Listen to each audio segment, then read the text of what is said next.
Hello, welcome to the Honest Wargamer. I'm your host, Rob, and I'm joined by Mr. Dan, unsupervised on the Age of Sigmar Monday. Hello, Dan. Hello, I realize I'm listening to music that none of you can hear, which is great. That's good. It's fine. Okay. Yes, hello, Bobbin. Hello, Bossman. Hello, Bossmen of the chat. And if you are a lady, or you identify as anything else, don't worry, you can still be a Bossman. Bossman is a title as opposed to a reference. It means that you could run any kebab shop in the world. Yeah, no, that's fine. Like, and also I'd buy it from you.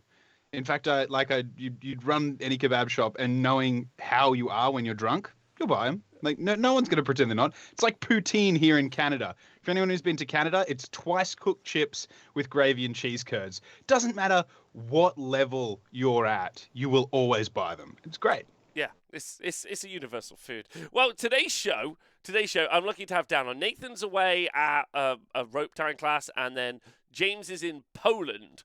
And so me and Dan are linchpinning this. But this is good. This is good because we've got two gargantuans of the streaming world to bring you some hot gusts. I'm looking forward to it. We're doing the Sons of Behemat first look. And if anyone's been following along with the shows that we've been doing recently, we're never doing full reviews on the Monday shows anymore because truthfully, it makes Nathan sad. Hello to Ziggy, and thank you, thank you. Let's go, Ziggy. Wait, we're gonna do the Ziggy fucking noise. Oh, Ziggy, can you see? You can't hear it, Dan. Sorry. No, but that's all right. I'm just dancing because I feel I'm full of joy. You know what? The other thing as well is that if you've got two gargantuan people in different ways. Obviously, you with your gargantuan talent, and me with my gargantuan forehead. So between the two of us, we are ready for this first look.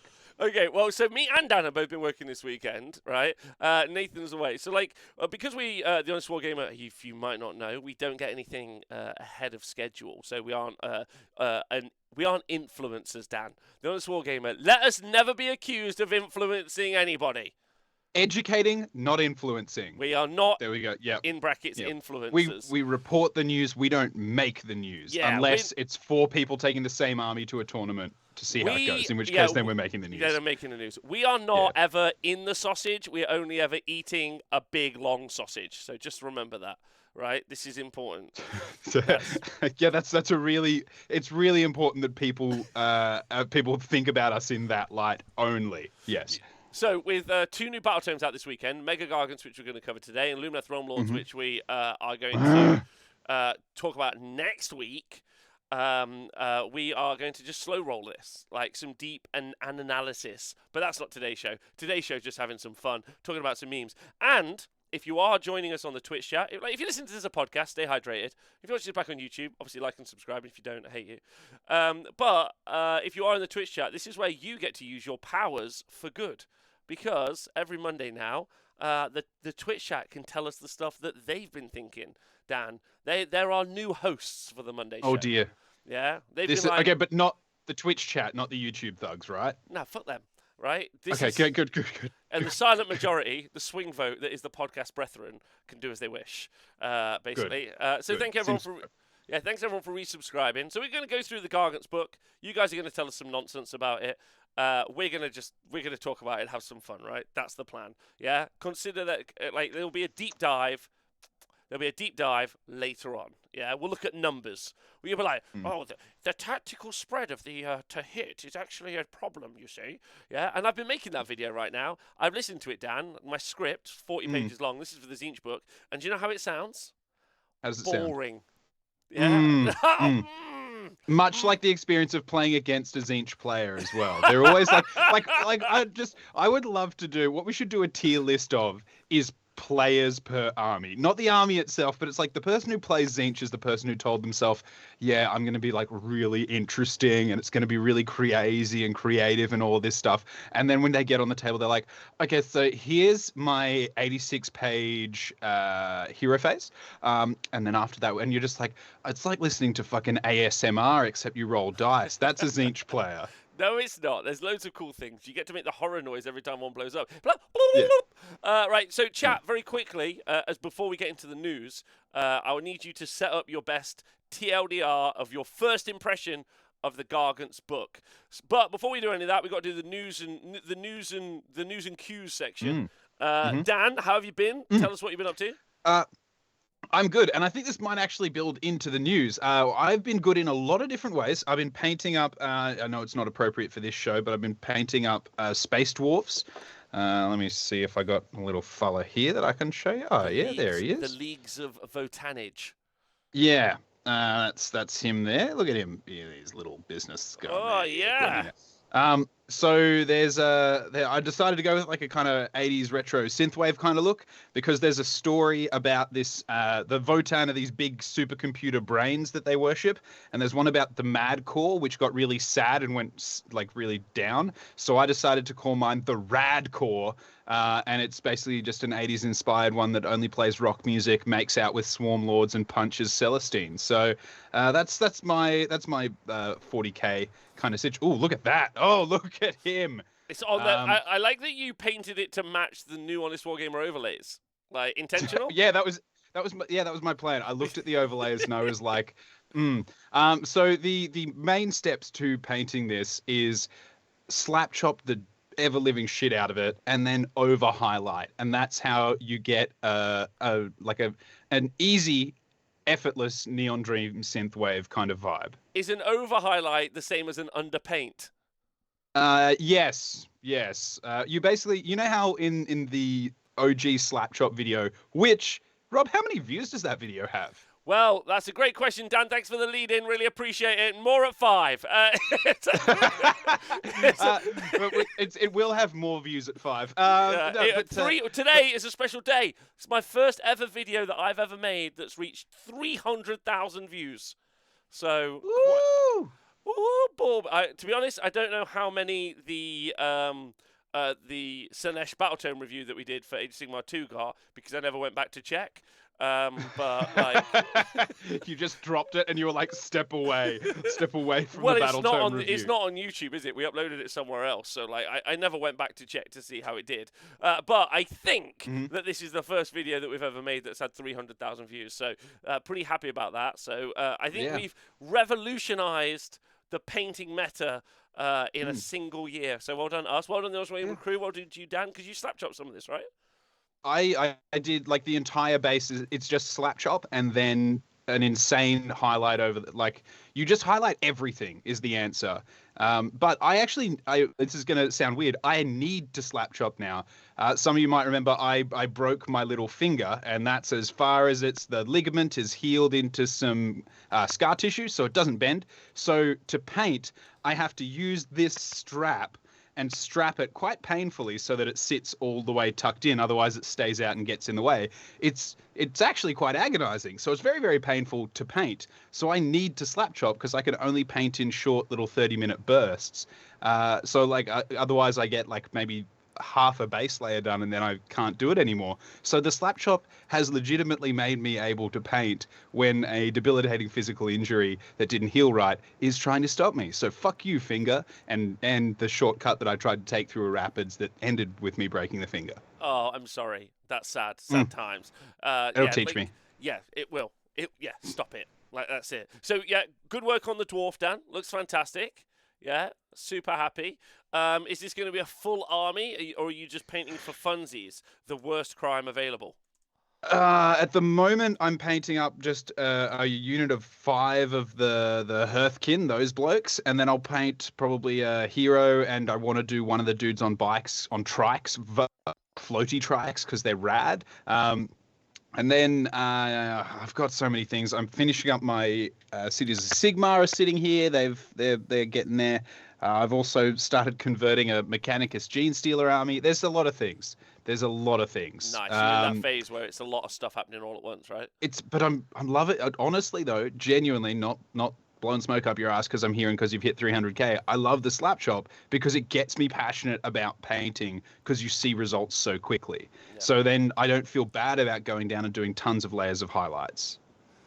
It's as I said to the Turkish monks once they taught me, God damn, you guys are cute. Do you want to go on a date? That's what I said. But I was like, yeah, this has freed me up. Okay, so I'm glad about that. So there is other news. So I'm glad you're doing well, Dan. I'm also doing well. I played Age of Sigmar at the weekend. I played with Zinch. I was able to generate like 700 points of summoning. My friend Ryan from Malta, he's written me, I want to run a more Zangor heavy list, is what I want to do. Because I don't have a Fluxmaster, as does no one, like painted or bought. Obviously, I'm not going to buy one. Ridiculous. But like, why would you? Why would you? It's 1,000 years old, I think that sculpt is. So I've printed some anyway. Yeah. So like some little elements, like you do with any new book, you need to get your army on the table. And I haven't necessarily got all the elements that I would like anyway. There's like a couple of little clutch bits here and there. I took all of my flamers and I yeeted them into the sea, and some other elements. So yeah, but I did play a game with Zinch at the weekend, which was really fun. Playing with my friend Fish, had a great time. I summoned loads of points. He was like, stop doing that. And I think I ended up with more wounds on the board than I started. So great day. Great day. Jesus. That was a great day for me. Jesus, indeed. Well, but okay, so my question then, summoning 700 points, did it feel like it was an extra 700 points, or did it feel like you needed that to be competitive in the game? Well, so yeah, like someone asked me this, someone was like, that sounds really busted. Actually, your whole army is only doing that. If that makes sense. Like, your whole army is only doing that thing. There are other lists, which is why I want to go for Zangor, where you are actively engaging, being like, do you know what, I might actually kill your unit. Like you're getting involved. Yeah. But then what you're doing is you're reducing the efficacy of the summoning bit. So it's kind of like there's definitely a couple of levers to pull. And then I feel like if you played some other armies, if you're like way more aggro, like with an alpha pin or like maybe an alpha strike to some degrees, like there's some real opportunity for your opponent to do some like pretty savage damage into your army, which like it scales well, but the ability to shut that engine off at any point is it's an engine. Turn it off, it's fucked. Yeah. Right, basically. Well, that's like I played against Flesh Eater Courts recently, and that experience of them summoning, like I remember when it first started, and it was like they could summon 20 ghouls, they could summon, like dude summoned like I think 70 models throughout the course of the game, and it was something that though I was like, oh yeah, but the army needs it because they just fall apart like a poorly glued together model in the sun, they just, and so you're like, oh, you need that much summoning to be able to keep your army in the game, because you're basically just like throwing more chaff into the blender. So is it kind of sitting in that thing, or are they? Yeah, I think it's what it isn't, which is nice. It's just an auto 60% win rate army. Like that's what it isn't, right? It doesn't come out and be like, I see this unit of 500 points, I'm going to shoot it twice, and you're like, great, yeah. Like this is so much fun to be on the other side of the board too. Yeah. Yeah. Someone online was like, have you taken 30 pink horrors yet and given them like +1 save with Mystic Shield, and then like a 5-up ward, and then like auto Destiny dice charge them in from the bridge? And I was like, no, because no one needs to know what that does. We all know what that does. Misery. Yeah? Just sadness and boredom. Stop it. Stop making that happen. All right, so other news, moving on, but I have done some Warhammering, is the point. I've also been painting up Masters of the Universe, but that's the side. Yeah. I'm also away Masters this week. of the Universe. Yeah, do you not know that about the? Yeah, no, I've seen it. I mean, I assumed that people would be into it. I thought like for me, behind me, I've got Marvel Crisis Protocol, I've got Legion, I've got a bunch of different pieces going on, but Master of the Universe hasn't grabbed me yet. It's one of the few that hasn't. Oh yeah, it's fantastic. The models are great. They're as good as Games Workshop plastics. Great little minis. Haven't played the game yet. Not playing it till I painted it. Other bits of news. I'm away this week in Pennsylvania this weekend for an event where I think I'm shooting a doc, Dan. I might call you after actually, or later on. Oh yeah. I think that's the plan. I still as of yet haven't packed my bags, so I might live stream the whole event as well. Who fucking knows? Do I like? Yeah, that's the. I'd love to see it. I'd love to see a documentary. It's like. Except it either goes one of two ways, though, right? With a documentary, it either goes like the triumphant, heroic, fantastic story and look into the world, or it's like Fire Festival or Tiger King, where you stumble across the most scandalous dumpster fire. But knowing the gentlemen that are putting it on, it's more likely to be the good side. It's more likely to be the good side. Yeah. Plus, also, it's my birthday, so maybe I won't do anything. Who knows? But I do have one bit of a final announcement. Just try and get it in on the 20-minute mark, so we get straight into the other stuff. If anyone is going to the Everwinter GT. I think this has been confirmed and announced now, so I'm just going to say it. If anyone's going to the Everwinter GT, which is being held in Chicago in December, the first weekend of December, or if anyone would like to go, I think publicly available very soon will be the ability to attend my first ever seminar, Dan. I've never done a seminar before, but it's my first seminar. Ooh, So I'm going to be hell running yeah. one at the Everwinter GT, if anyone would like to. Everwinter is in Boston. Sorry, it's the same, isn't it? Wherever Boston. I know it's hard for you folks over there in England. You just think that all of the other countries are all just, one place. I get that. It's hard for you. It's difficult. Yeah. Yeah, so if anyone would like to come to my seminar, then they're available. What's your seminar going to be on? What do you think it's going to be on, Dan? Oh, okay. So I want to say something shitty, but is it the slap chop? It is the slap chop. Oh! And I like that you should start it. You know how sometimes people run down the aisles like high-fiving people? You should actually run like horizontally along the aisles, slapping every person in the face as you go by, just hand out going like. Oh yeah. As I'm you run past. I'm gonna try and make it something between like a very uncomfortable, overtly sexual infomercial, and some sort of evangelical kind of like Christian church, mega church service. Something between those, yeah. With yeah. You need an assistant either in a sequin dress, but then you went evangelical churchy. So I'm thinking like an assistant in a sequin robe. Who knows? Who knows? All right, I'll talk to my tailor. Are we gonna make it a church? Who knows? Still to be decided. But if anyone would like to buy tickets, go to the Everwinter GT. I would like as many people who listen to Honest Wargamer and part of the crew as possible to obviously attend my very first seminar. I'd like to feel. So I promise you, it'll be a good time. You'll learn. Well, you'll learn the entire technique very fast. I don't want to give it any away as secrets. I don't want to give away all the secrets. But part 1 will be dry brush grey, and I'm not going to tell you parts 2 and 3. But you must attend the seminar too. That's fair. You don't want to give something like that away too early. Don't want to give it all away. I love that like. Genuinely though, because I've been to a number of seminars for events, for painting, for things like that, and I love them. They always inspire me. But a lot of the times they're 50-50 in that sometimes I'm like, great, this was really simple, really practical. I can take it home and put it into my painting. And then at other times it's something that I can barely achieve when the person is overseeing me and assisting. And then I go home and I'm like, this was not aimed at me. It's far beyond my level. I wouldn't consider myself a great painter. I wouldn't consider myself a bad painter. I'd say middling. So I kind of love, like, for me, the ones I really enjoy are the ones that are like, here's a really simple idiot's guide to doing this. And I'm like, excellent. You have pitched it for the intelligence level that I possess. So yeah, I think that's great. I can't wait. Someone's asked, how does Slapchop deal with big flat spaces on bigger models? Deals with it really easily, and you can find out at my seminar. You're like, the courses that people offer online and stuff like that during COVID, and then they're like, okay, so come and we'll teach you how to develop a great business, and then they're like, so now all you need to do is sign up for the 1-year package. That's basically you. You're like, do you want to know how to deal with big flat pieces of armor? All you need to do is sign up for the 1-year package. And at the end of it, it'll be like, you can't. So follow-ups. There's some new news. Fuck off. Learn how to paint. Yeah, so there's some new stuff happening in Warcry, and they have released a picture of one skink. Could we do less? And also, I don't really know how I'm meant to feel about this, Dan. This is actually, this is the bit that kind of triggers me a little bit. It's quite clear that Games Workshop doesn't understand the emotional impact that a skink has on the Age of Sigmar community at this stage. Like, if anything, this was not the model to lead with. No. Well, it is October, so it's spooky season, and I saw one, and I immediately fucking all-out defensed. Yeah, it was, which didn't help me because it did mortal wounds on 6s to wounds, so it went badly for me. There's actually 2 skinks, apologies. Yeah, thank you, Dan.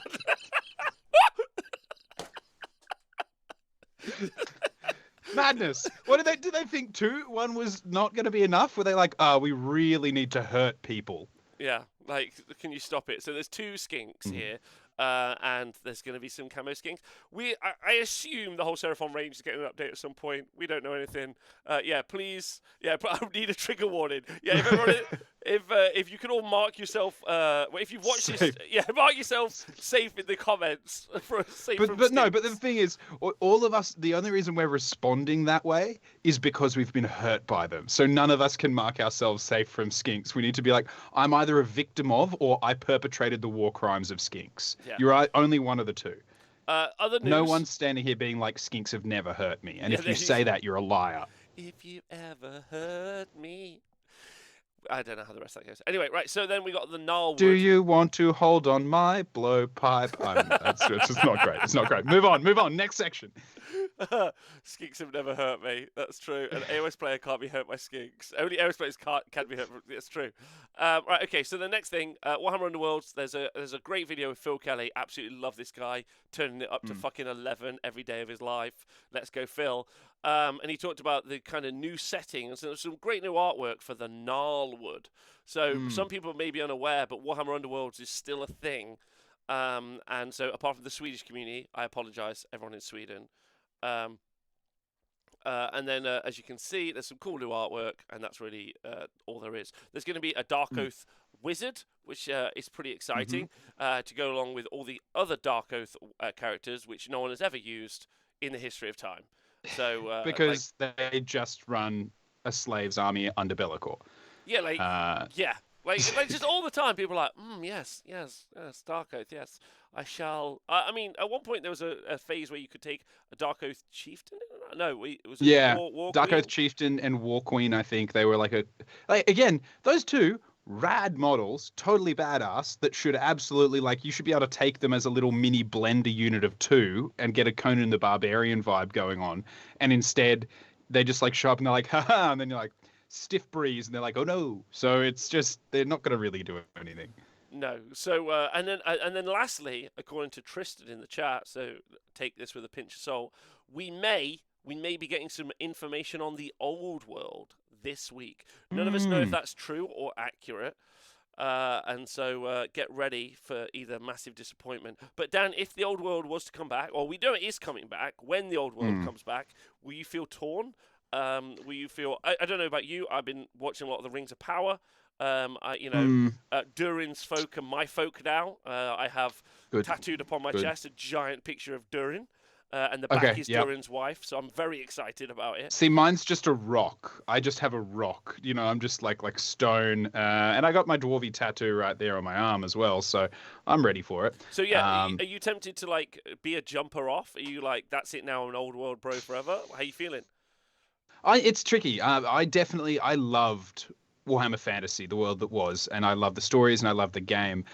And when Age of Sigmar came along, I was like, nah, rank and flank for life. And then I started playing Age of Sigmar, and I kind of got back into it around the time of just before the General's Handbook, when there were a lot of those things coming out. And I was still playing. I don't know if we're allowed to talk about it on this show, the Ninth Age, and also Old Hammer as well. I was playing Old Warhammer 8th Edition at the same time, and I was genuinely like, I don't actually enjoy this as much. Now, I'm sure that they're going to update the rules. I'm sure they're going to change a lot to make it a bit more streamlined. But I just realized I was like, I actually don't spend anywhere near as much time playing the game of Warhammer when I play 8th edition versus when I play Age of Sigmar. So it'll be interesting. I'll definitely look into it. I've invested too much love and too much heart into that game when I was a youth.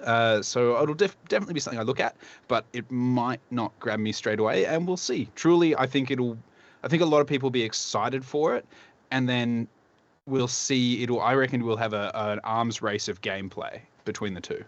Yeah, well, I actually think it's pretty timely of Games Workshop, because most people might not be aware, but if you have been keeping track of what's been going on in Britain at the minute, we are actually returning to the 1970s anyway in both social and economic policies. So it's the perfect time to release the old world, because it's the same again.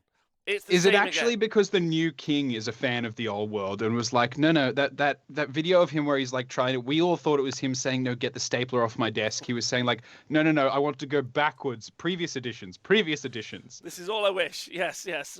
All of my stuff is on squares. Yeah. It's all on squares. And Yeah. so they were like, okay, we better bring back the old So edition. it's quite nice because it reminds me of when people were painting their miniatures on the picket lines in the 70s and 80s, and we shall return to that, but not soon. So thanks for Games Workshop for allowing us to reminisce and be like our fathers and mothers, etc. So Yeah. it'd be good. Yeah. Okay, right. So with that, I think that's all the news, unless anyone knows any other news that may or may not be missing from the world. Nothing off the top of my head. Dan, I don't know if you noticed very quickly, but if you were in a semi-final, final knockout competition, yeah, you like for an Age of Sigmar event very quickly. Let's say we get to the semi-finals. Oh no, I think I know what you're referencing. Yeah, one of our semi-finals ends in a draw. How would you decide the draw? So I have to come up with a resolution for it, right? Yeah. Can we go back through like I know we're tied on score, but can we go back through other elements like victory points, or if one person You've got was loads running of options. Okay, so I'd probably go if it's a draw, victory points first, like and by that, like BP battle points. Then I'd maybe go. I know strength of schedule isn't a great one, but you could look at that. You could look at kill points. You could also then, you could go through and knock out lots of little different bits and pieces to find a way. But I have a feeling I know what you're talking about. Now, can I say before you reveal what this is, I saw you post a photo of this and I was like, what the fuck's going on here? Is this how they choose a round matchup or something like that? No. And then when I found out, I was like, I would be fucking furious. Yeah, it was rock, paper, scissors. So I just, but it's exciting. It got me excited. I've got me excited for how we actually solve that problem. So if anyone hasn't been keeping track of this, I'd like you to let me know in the comments and all those other elements because it's actually pretty exciting. Is it clipped? No, I don't think it's clipped yet. But if anyone wants to go clip it, that would be great.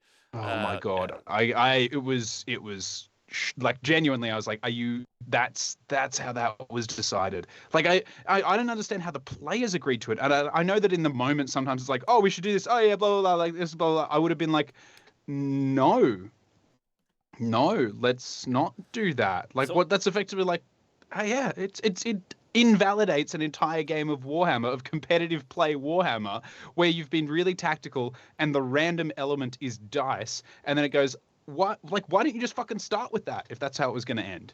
I would say someone suggested a duel, and I would much prefer that. That's more Warhammer. Yeah, duel to first blood.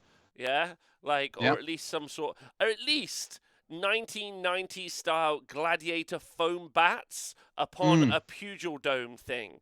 Yeah, I know that that's not that's a bit ableist of me, but either way, I still think that that's the right call personally. Anyway, right. But so, I was like, look, I'd be if that was me, and I don't want to talk for them because obviously the players agreed to it, so they were probably okay with it. It was in the pack. I'd be really. It was the plan. It was the plan ahead of time.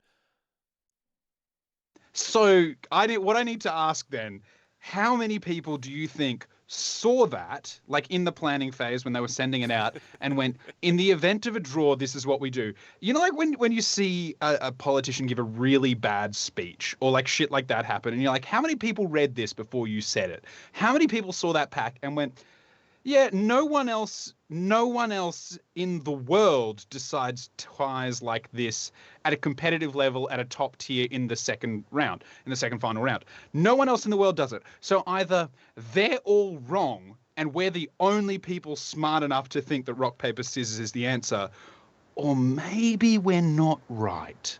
Like at some point, no one had that thought. There's so many options. Or like, fucking go, okay, does anyone still have their, even if everything's tied, right? Everything's tied.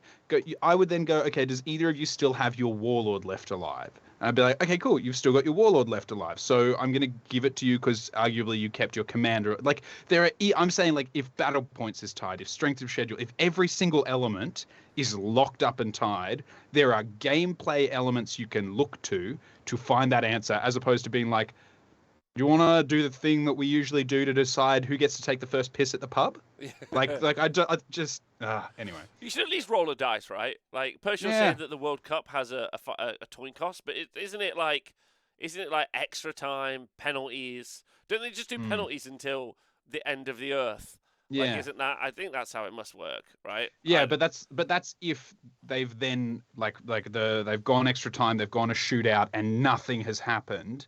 I'm pretty sure that's when they're like, okay, well, we can't be here for 8 hours. Yeah. Anyway, it's dumb. That's actually staggering. I agree with Speckles. Thank you. It should be Conkers.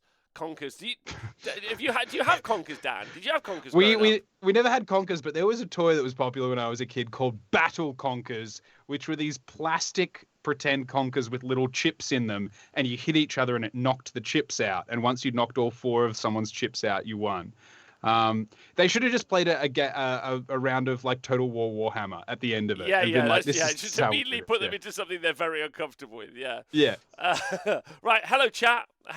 Thanks for joining us. We're going to start talking about. Let me see where we are. 30 minutes. Perfect.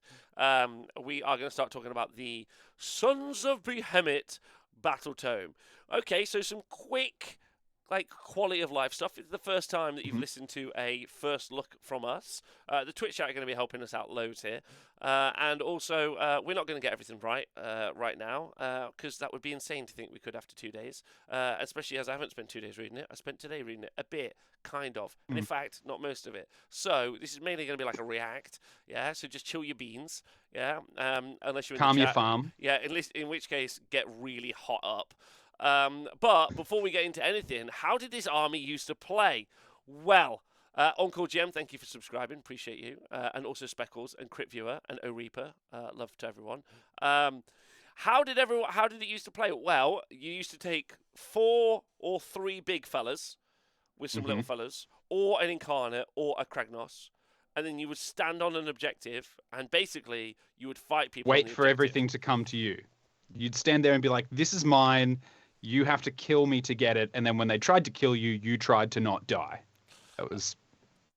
yes, exactly. And it was thoroughly one of the most engaging experiences I've ever witnessed multiple times at multiple events around the world. It was thrilling. Absolutely thrilling. Thrilling stuff. And still to this day, it's my favourite bit. So going into the new Sons of Behemat battletome, I was really hoping that they would make it so that you didn't just stand on the objectives.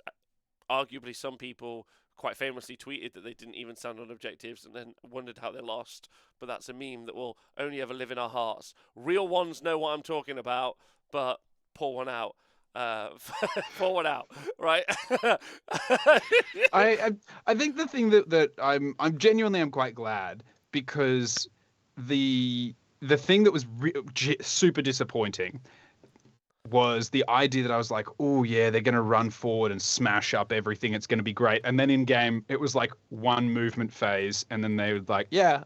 And I was like, oh, do you want to come like wreck me up or like try to smash up my back? And they're like, nah. I was like, oh, okay, well, you can kick an objective. Like, are you going to kick it into my territory and then go after it? Like, and they're like, no. I was like, it's like, it was like one turn. They played one turn, and it was just the same thing. But anyway, that doesn't. Yeah, this is some choke me Danny energy. I correct. So that's what they would do. Yeah, they would get onto that. So now we're going to review the new one and see if any of that has changed or if it's going to play exactly the same. Some quick notes, Dan. Skarbrand has become really, really popular at the minute in game, mainly because loads of people are being like, I reckon I can just combat you to death, and the Khorne army's like, well, everything is expendable apart from this big fucking guy. Yeah, and then he's just been beating up people. So I'm really excited about Gargants seeing the tabletop again, because I'm really excited about Skarbrand just yeeting them off. Like, absolutely just WWE level smash face. So I'm very excited about it. I think I love seeing Gargants because they give Gotrek just the most satisfying thing to kill. I'd like to be really clear, I hate seeing Gargants. I would ban them immediately from the game tomorrow if that was available. Now, if you're listening to this and be like, you can't say that just before the review, it's probably a fine army that plays well and you'll have a lovely time. It's a personal feeling, yeah, because they looked ugly and I hate them, right? That's all, yeah? They're virgins who can't drive. See, I think that's either Clueless or Mean Girls. I can't remember which. see, there's one element that I don't like about them, and maybe we'll get to that in a little bit. There's an element that always just my gherkin remains unjerkin by this one element of them, and every time I see them or every time there's a new release for them, I'm like, and I get grumpier. But we can talk about that when we get to it. Yeah, and follow on. Lastly, again, I just feel like I should excuse myself a little bit. There's going to be a lot of content creators who really go through like the very minutiae of like why this is a really well put together and designed book, and all of that I think is nonsense because I hate them. It's really important for me to just really express at the beginning of this review, so you really understand the tone of how we're going to go through the rest of this. Because if, as I see here, you can just stand on objectives, which I can see on this first fucking war scroll, Dan, yeah, and count as more, then guess what? Wait, you can read? Yes, I could. Like, I just went. Does it have mightiest make rightiest? And they're like, yes, it does. And I'm like, well, fucking never mind then. Yeah, it's the same book. I'm pretty sure they were planning. That's like the Mega Gargants book, which I have the original one just up here. Sons of Behemat. They were written for people. It's the Learn to Read book. You know, I hear that this one actually has pop-up pictures as you go along to help you learn, and they're like big stand ground. You're like big stand ground. Got it. Yep. Playstyle locked in. Yeah. Okay. So, so your very quick TLDR coaching session from me is walk onto the big circles which you've bought from the Honest Wargamer, and then stand there. And then never move. So, right. So let's look at the War Scrolls. So Kragnos is in it. We're not even going to review Kragnos because if you don't know what Kragnos is already, then what the hell are you doing? He's got 18 wounds on a 2-up save. He's just terrible. Like, he's good in the game, but he's just the worst. Every list. By the way, if you're on the Sons of Behemat list with Kragnos in, it's a Kragnos list. Just like every list from now on is an Incarnate list if you're on an Incarnate. So I was about to say. List. Yeah. What's your, if you had to tier between Incarnate and Kragnos, which do you hate more? Oh, great question. It's Kragnos. I hate Kragnos more. Really? See, I dislike. I hate playing against the Incarnate more because I can't outright kill it in a turn. Whereas Kragnos, I can get lucky sometimes. Maybe. Yeah. He took them to one. Oh, someone's got a story in the chat. Until the battle scroll drops one. Yeah, so I hate him. But so anyway, the most important thing that he brings is he's got this, the End of Empires. If a friendly destruction unit is wholly within 12 inches of this unit, you can attempt to charge with that unit if it is within 18 inches of an enemy unit instead of 12, and you can roll 3d6 instead of 2d6. So that's what he brings to the army, as well as being like a beat stick. Okay, so that's how it works. So there we go. Right, okay, so now we're going to go to King Broad, our new guy. I know we've skipped all the allegiance abilities and stuff, but it's all pretty much baked into the War Scroll with some additional fun stuff, right? I guess. I guess is what you'd say. So, King Broad. Okay, so he's our new guy, Dan. Okay, yeah. He's our chunky monkey, yeah. Yeah, he's the new fella. So he's the upgrade sprue. He's got 40 wounds, 5 more wounds if you're a king. Yeah. Like, seems appropriate, yeah. Kind of like the 5 years left on our king. He's got a 4-up armor save. He's got but the kings can't live with them, can't kill them with the mass shooting of a bunch of iron drakes. Yep. If only. So he's got 40 wounds. 40 wounds on a 4-up armor save. King Broad. Yeah, and he moves 10 inches. Okay, so he's kind of like a mid-board guy. That's anyway, right. Yeah, that's okay. Yeah. He's got the obelisk. You know what 10 inches is enough to do? Yeah. Move on to an objective turn 1. That's correct. That's exactly. Give him fucking 4 inches and then just watch Sons of Behemat players sweat. Yeah. Like, but how do I get onto the objective before my opponent? Well, so actually on that, a Mega Gargant used to count as 20 models on objective unless you took them in one of the particular tribes, yeah, in which case count as more. Who remembers and who truly cares, right? But in the new the new Gargant thing is they degrade, so they count as less if they've taken damage. Okay? That's not bad. I like that. That's a very nice improvement. Like, still not what I wanted. But no, it's still encouraging defensive play from the biggest army in the game. Like it's still saying like, hey, we've called you mightiest makes rightiest, and it's like, what shall you do with this awesome might? And you're like, I will stand still on this objective. You're like, great, yep, cool. I do like Gargants in the game though, because I just like seeing them die. It's the best. Like, they're great. Everyone's like, I've got 4. Someone at Alliance Open had 2 killed in one hero phase, one combat phase, and I'm not going to, it's a bit not safe for work, but it was erotic, is how I'm going to describe it. Like, erotic. Right, standiest. Thank you, MJ Pegasus, for saying that correct. We're renaming the rule to standiest makes blandiest. Yeah, that's the new name for it. So it degrades. So Brod's profile degrades. Starts at 25, goes to 20 after he's taken 19 wounds, goes down to 18 and ends at 15.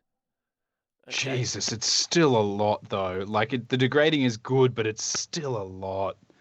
Yeah, it's a lot. It's a lot. Yeah, timber, correct. Yeah, I got some timber. Right, so they've already got that, and all of the Gargants have got that degraded profile. Brod's obviously got more because he's the king. Yeah, the rest all start at 20 and they go down to 12. Okay, right. So killing some Gargants cheers you up after you've got trashed by flies. That's true. That's super true.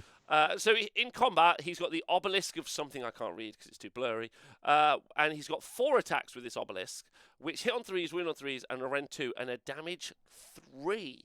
So he's only going to be doing a bit of those 6 attacks. We should maybe talk about the weapon profiles and some other stuff. But Dan, we talked about this before. It turned out the Gatebreaker, who actually has got less punchy in this new book, just FYI. He used to have 10 attacks, which hit on 4s, win on 3s, rend 2, and were damaged 3. The Gatebreaker now, which is the one we always saw in competitive play, has got 6 attacks, so 4 less attacks, but the attack profile has gone up to damage 4 instead of 3. So, like, there's less attacks, but there's slightly more damage. But you can max out at 24 attacks, where previously, 24 damage, whereas previously you used to be able to max out at damage 4. So again, they've still missed that key thing that I like. 30 damage, 30. Sorry. Yeah. Yeah. Can they not? Yeah. Can they not count as many wounds as their models? No. They've got a table that's what they do basically. So yeah, they still are not that kind of punchy you would kind of expect a Gargant to do, which is where you just like 2 attacks, damage 27. Like that's still what I would have loved to have seen from them. Some people are like, this actually evens out more over time, and I'm like, yeah, I really don't think this. Go on, Dan. After you. No, I'm sorry. I was probably going to say exactly what you were going to say. I'm like, it's not about the damage of the attacks. If you're playing an army like this, you're playing it because they're the biggest and the chunkiest. He should be damage 8. You know, like he should have a damage characteristic beyond anything we've ever seen because he's a model size and a model wound characteristic and a scale beyond anything we've ever seen.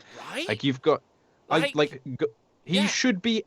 One attack from him should vastly outwound Gotrek, the other big monsters that we have. And when I say vastly, I don't mean be like 2. I mean like by 4, by 6. Like give him damage 10, one big ass damage 10 attack. That it's like if this hits and it ignores DPRs or whatever, if he hits with this attack, you're fucked. And so you're just sitting there being like, oh, is he going to hit me with the stick? And then he hits you with the stick and you're like, oh, we're so fucked. Like that, give me that attack. I want it to have the damage profile of the water boy in the film The Water Boy. Yeah, I want like I don't know. And I don't know what they gave Adam Sandler in that movie, but I want that level of output. But anyway, so then he's got an Almighty Stomp, which is 2 attacks, which definitely sounds almighty. 3s and 3s, rend 2, damage D3. And then he's got a Death Grip, which does D6 damage, unless you're doing it to a monster, in which case it's 2. You roll 2 dice for the D6, and then it's the highest for the Death Grip. Blosh. Okay, so then there's a load of similar rules that occur across all of the mega Gargants. By the way, there's some mega fun. For people who are like standing on objective markers, for people who are like, it's basically, this is the, you know what, this army should come packaged. No, there's a suplex. Go on, Dan. Sorry, go on. I was going to say, this army should come packaged with a set of Honest Wargamer objective markers so you can truly appreciate how tactical but tasteful they are, because you're going to spend the entire game standing on them. It's such a fucking boring army. But in really exciting news, you get to suplex stuff, Dan. We'll talk about that in a minute. You get to fucking body slam people. Right? But do you have to go, you can't see me beforehand? Like, is it something like that where if you're not busting like out of John Cena or The Rock kind of moment, you don't get to do it? Because if they return those silly, like, Alpha State, Age of Sigmar rules to this army, I will change my opinion. No, you body slam people, which is pretty good, man. Like, that's pretty fun. Right, okay, so there's some rules that happen between all of these Mega Gargants, right? Also, King Brod is a War Master and a Priest. Just FYI, so Destruction do have access to a priest, so everyone can shut up. Right, so they've got Almighty Stomp, which is add 1 to hit rolls for attacks made by this unit's Almighty Stomp if that targets a unit with a wounds characteristic of 3 or less. Think about that. Right, okay, add 1 to hit, plus 1 to hit. But how else could I get plus 1 to hit? Who knows? Right, then they've got... right. See it? Yep. Right? Imagine 2 Gargant armies body slamming each other. No, it is funny. Don't get me wrong, it is funny. Both body slamming each other's on objectives is funny. Right. Can you smell what the Brod is cooking? Exactly. So then they've got a special rule called Creepers. Yeah. In each charge phase, the first time an enemy monster is within 3 inches of this unit, picked to carry a monstrous rampage. Roll a dice. If the roll is equal to or greater than the Creeper's value, which starts at a 2, yeah, and it degrades, value shown on this unit's damage table, that monster cannot carry out a monstrous rampage this turn. So basically, they've made them way better into monsters as monsters. That actually kind of makes sense. But this is on Brod only. This is Brod. It's only on him. This is can you smell what the Brod is cooking? Right. Okay. Gotcha. That kind of makes sense. Them shutting down monsters and things like that. Like, because logically, if you're a monster, you're used to everything being smaller than you or your size, and so you're like, great, we've trained for this, we've prepared. Whereas if a Mega Gargant rocks up, you're like, I'm not usually at this level in the food chain. I would prefer to be higher. Whereas, if you're a free guild guardsman with a handgun, whether you're looking at Dorgar or a Mega Gargant, either way, you're just like, there's no way I was prepared for this. So you're probably ready no matter what. Yeah. It does let me know that the guy that won the Slayer Sword, which was a Gargant ripping the head off a Charybdis, definitely is on the influencer list and knows all of this ahead of time. The power gamer. So not only a good painter, but that's why he won. Yeah, that's why he won. Exactly. Yeah, to feed into the narrative. Right. Okay. So that. By the way, Creepers is just on Brod, King Brod, Dad Brod. Right. Gotcha. Crushing Charge is on all of them. Yeah, which is you charge in on turret, you do D3 mortal wounds, and it's monstrous D6 mortal wounds. Right. Death Grip is on all of them. D6 damage, otherwise it's 2d6. Not 2d6, it's 2 dice, you pick the highest. The highest, yep. Longshanks is on all of them. They really had to spend a lot of time on this book, Dan. Longshanks is on all of them, which is where they step over models in the movement phase and also terrain that's 4 inches tall. Sons of Behemat is all on them, where you can't auto-slay them. Can't kill a Mega Gargant with a Popple Sun, but you can't do that anyway, or a Brass Orb or any of those other auto-slay abilities. Shame, yeah. Yeah, shame. Terror. Now, I don't think Terror was on them previously. In fact, let me just check. No. Right, and this is great. Oh, no, it was on there, but it's changed, right? And it's hot. It's fucking hot off the presses. You can no longer use Inspiring Presence while within 3 inches of them. So they're like Horrorghasts. Which I have... Go on. No, go for your Horrorghast thing. Well, the only reason I'm thinking that... Enemy units cannot receive the Inspiring Presence command while they're within 3 inches of friendly units with this ability. Now, I'm assuming, is this all the Gargants or just the bigs? Obviously just the bigs. The little Gargants are just some sort of cash-in because they're models that were sculpted 733 years ago, that are still in, 90s adverts, for Warhammer. They don't even count. They actually only come in on grainy pre-projection TVs. You can't actually get an LCD-looking version of them. You always have to, fiddle with the tuner. So, like, let's just like, I need everyone to close their eyes. If you listen to it as a podcast, if you're watching this as a Twitch show, let's all just close our eyes right now. Yeah. Imagine the models. Say you're some infantrymen around the base of a mega gargant. Yeah. Now, just picture that. Just get that in your head mentally. Right now, get yourself inside the body of that infantryman. Yeah. And then you've seen some guys get crushed, and then in your head, look up. What are you looking at right now? That's a good point. It's a giant cock and balls. Yeah. Like that's what you're looking at. Like that. Like no wonder they're terrified.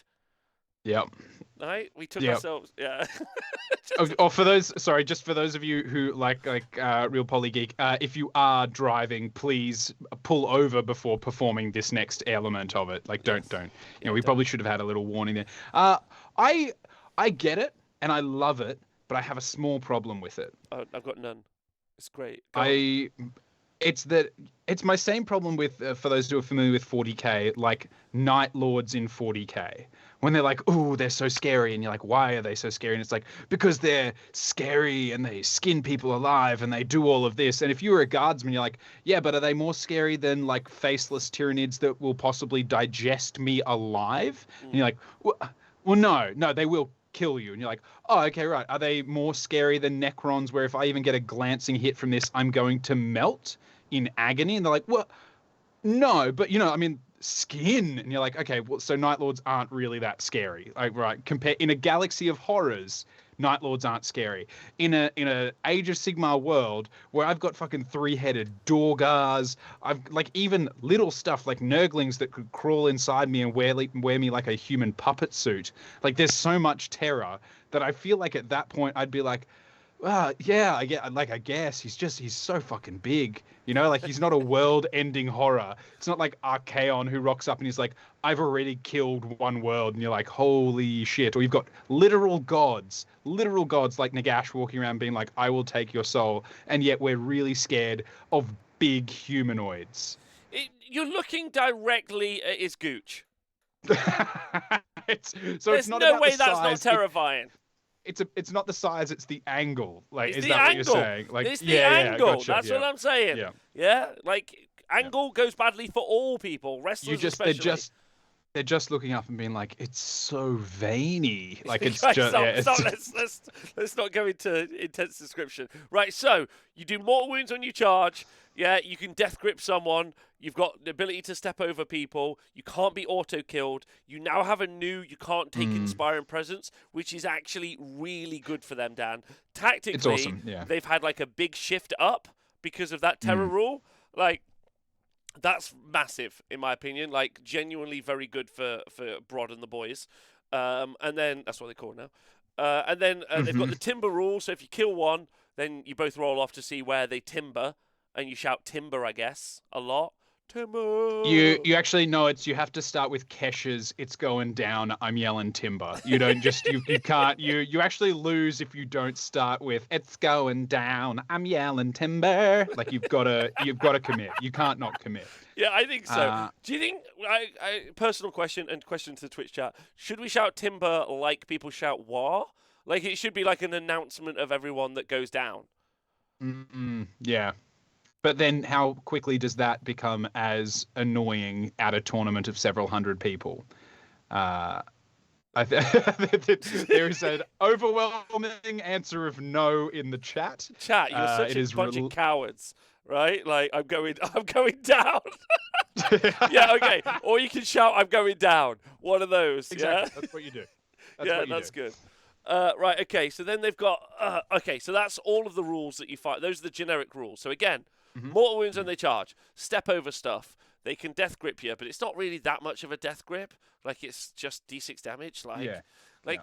Really over-egg it. Death grip, how much? D6 damage, so maybe like 3 damage or something. I'm like, yeah, okay. Step over stuff. Terror, and then can't be auto-killed, right? But take D6 mortal wounds instead. Okay, we're comfortable. However, Brod... a named character, is a priest, and he's got the priestly ability to do some priestly stuff. So, which is great. I just want to say, when you're that big, and we've established Mightier makes Rightier, they're all about violence and size and everything like that. He was like, now let me talk to you about this book. You know, like he's taking the time out of his day to connect with something bigger than himself. I love that. Someone's asked in the chat, what's worse, Screaming Gargant players or Skaven players who play For Whom the Bell Tolls before they roll the Skaven bells every time? And the answer is, I'm in. Like, I want that. That's great. I love that idea. I love that a lot. Okay, so he's a priest and he's got the ability to cast a prayer on a 3, and he's got some optional prayers, which I like, because previously they would have given each prayer a different value, and I'm like, thanks for saving us all the time. Yeah, the Church of Dadbrod. If he has slain a monster earlier in the game, then he's going to add +1 to this, my friend. Yeah, cool. Which is pretty fun. So it'll be a 2-up. Anyway. Shatter the Mountains. You get to add 2 inches to the move characteristic of friendly Sons of Behemat while they were wholly within. Just all of them. Cool. Yeah. Mighty of the Earth. You can heal up D3 wounds to all friendly Sons of Behemat units.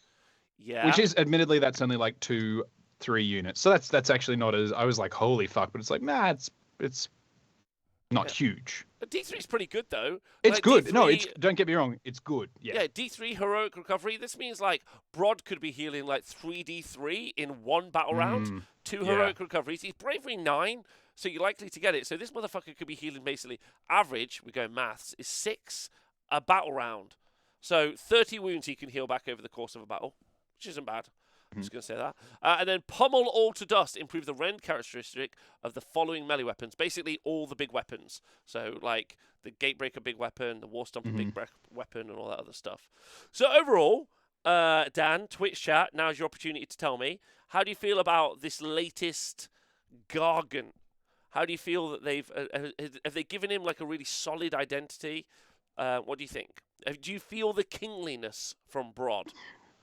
I actually genuinely like it. Truly, I do. I know we've spoken a bit of shit. Hold on. Sorry, Dan. Very quickly, just so as to not put poor information out there, he can only pick one of those abilities once per game, which is. I don't know why that would be.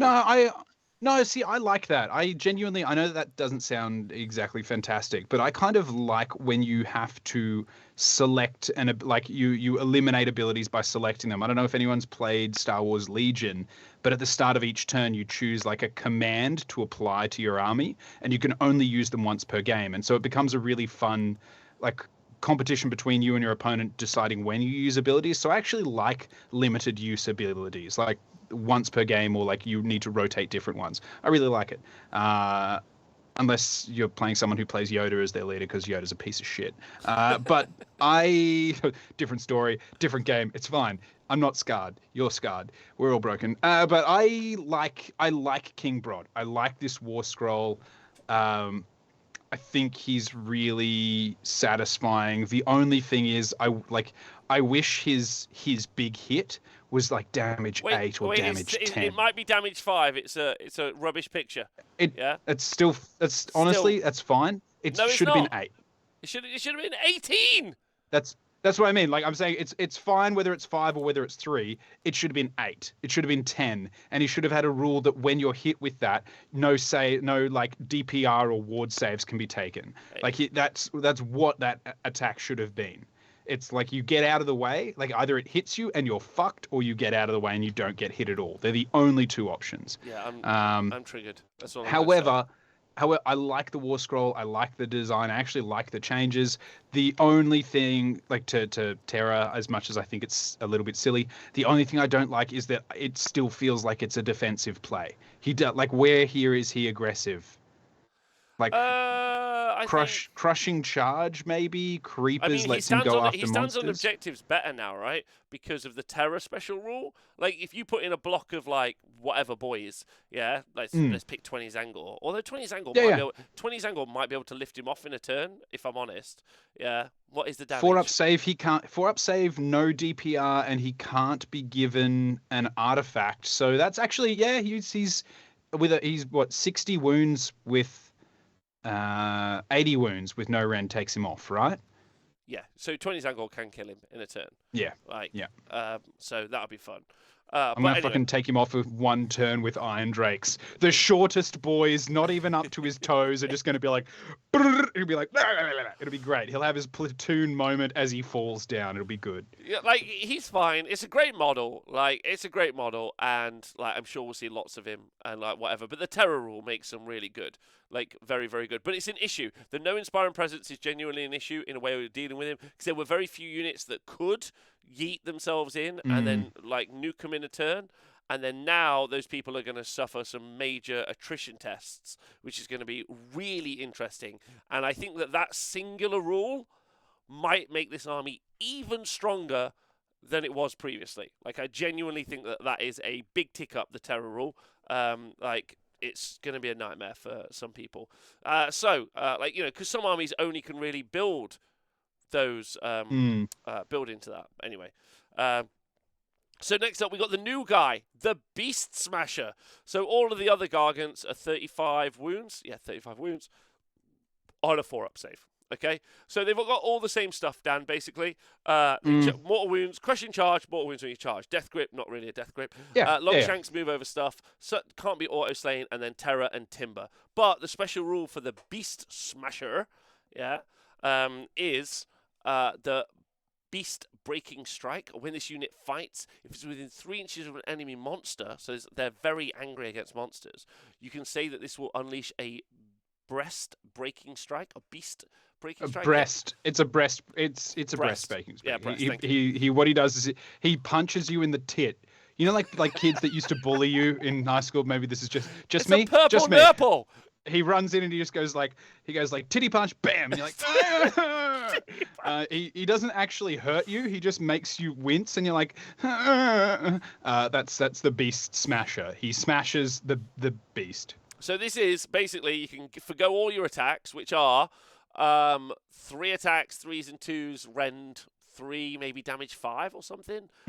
So like you can forgo all of those, and instead you can do 5d6 damage instead. And all attacks made with this monster could target an enemy monster, basically. So you can have 1 attack, and it does 5d6 damage. But I think the math is that it's better to do his regular attacks than to do that. I think that we've seen this previewed already, and people are like, "It's not that good." And then if it hits, it's averaging out at 15 to 18 damage on average, 15 to 18 damage if you hit and wound, rather than what is a much better average if you hit him with the club, stomp, and death grip. The guys in the chat telling me that there is more damage coming out of this potentially, the breast breaking strike. And actually, I love that because this is kind of what I wanted. But again, a coward's number, 5d6. Like, I want 10d6. Yeah? Time to get smashy. Because, like, there's not a big enough reward for what is a pretty significant risk. 1 hit. Yeah. Do you know what I mean? Or you know what I would love? The risk to reward is roll 2 dice and then multiply that by the amount you roll on a 3rd dice. That would be like just like okay, so this could either be like 80 damage or 10. That would be my happy place there, because you either just like fucking baseball bat takes the head off or doesn't. Also, Tavi making a great point in the chat that because you only turn it into 1 attack, it only is going to hit half the time. So it's 1 attack hitting half the time. So it's like, it is more damage, but it's not double. So it's actually worse than just going for the average attacks over the time.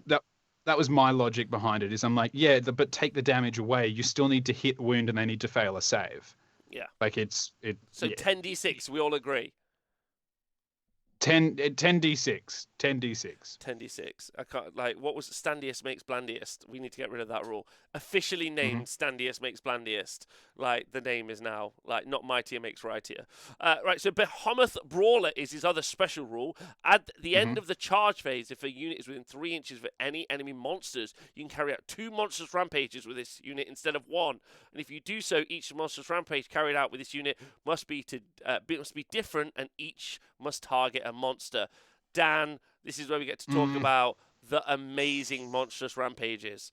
Get ready to immediately be like... they've got their own custom monstrous rampages. Yeah, I like that. Yeah, let me just slowly cycle through this this PDF, which is published. It was available from Etsy for $5. It's not great quality, but it's digital, so I paid for it. You know, seems to make sense, Dan. I'd pay for digital books. Right? Like, okay. Okay, yeah, I'd pay for Yep. them too. Yeah, right. Okay, I'd pay the shit out of them. so, okay, here we go. So these are the Wrath of the Titans. Okay, so the first one is called Beast Grapple or Beast Tickler. Pick one enemy monster in 3 inches unit, and on a 3+, the Strike Last effect applies till the end. Right? Exactly. That's not bad. So you charge into Skarbrand, you'd be like, striking last now, and he's gonna be like, oh no, right? And you think, okay, not bad, not bad. But I'm only fighting one Mega Gargant, he says. I don't have to worry. Yeah, I'm only striking last once. Well, what if he does this colossal slam? Yeah, the yeet and skeet. Pick one enemy monster that is not part of a unit consisting of 2 or more models, right? And that is within half an inch of this unit. So basically, if you're in combat unit, within engagement range, yeah. Roll a dice on a 3+. You can remove that monster from the battlefield and set them up again anywhere, wholly on open ground, within half an inch of this unit. Yeah, that monster suffers D3 mortal wounds, and in addition, subtract 1 from the hit rolls for attacks made by that unit carrying out monstrous rampage until the end of the following. So imagine this, Dan. Skarbrand's there, yeah, and then I get 2 Gatebreakers or whatever, Beast Smashers or whatever to hold hands. I charge the first one in, right, and you're like, boom, yeah, boom. I'm not close enough for me to attack with the other guy. So then I monstrous rampage, the body slam behind me. Now the other guy's in range, and then he beast grapples them, and it's like, you striking last, Skarbrand. Yeah, and then this guy just fucking gets decked like a kid in school by these 2 big bullies. I love it. I love it. The only thing I don't love is that you then subtract 1 from your hit rolls, so you don't actually get to hit as well with your handful of attacks. Yeah. But other than that, I love it. That's great. Yeah. People are gonna love that, right? Yeah, it is. It is great that it's a suplex. You just go full bang.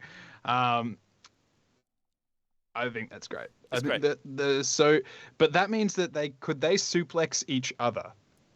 No, pick one enemy monster. That would be the dream, though. I like what you said. No. I mean, if you've got a Gargant on Gargant fight, and they go into each other, one charges the other. He goes first, so he goes like, okay, I'm going to suplex you, boom, and then the next one goes, okay, well, I'm going to suplex you, boom, and they just put themselves in that place. Yeah, it's hot stuff, right? And then if you take the Beast Smasher, you can do two different monstrous rampages. So you can you can suplex him and then beast grapple him, and then your other guy can use Titanic Jewel if they want to. And then if you use King Broad says, you can't even do monstrous rampages. So you send Broad in, and because another Beast Smasher's like, I'm going to fucking suplex Broad. And then Broad's like, no. Yeah. And then suplexes you back.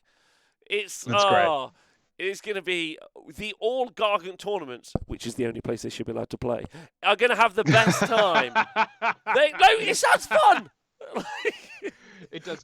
Or if it was like a tournament where Gargants are banned, but everyone gets to add one free one to their list. That would be fun. I'd be like, rad, here we go. Just like, go. Go. Yeah, I kind of do that. And the last one is... Oh, actually, sorry, yeah, there's one more. Screeny one? It's really good. The Earth-Shaking Roar. Pick one enemy unit with a wounds characteristic of 1 or 2. So 1 or 2. So you can't do this. You can do this like Boingrot Bounders. # list of the week. Yeah, but you can't do it to Baron Guard. Yeah? So, you pick one enemy unit with a wounds characteristic of 1 or 2 within 3 inches of this unit and roll 2d6. If the roll is higher than the unit's bravery characteristic, for each point by which the roll exceeds that unit's bravery characteristic, one model on that unit flees.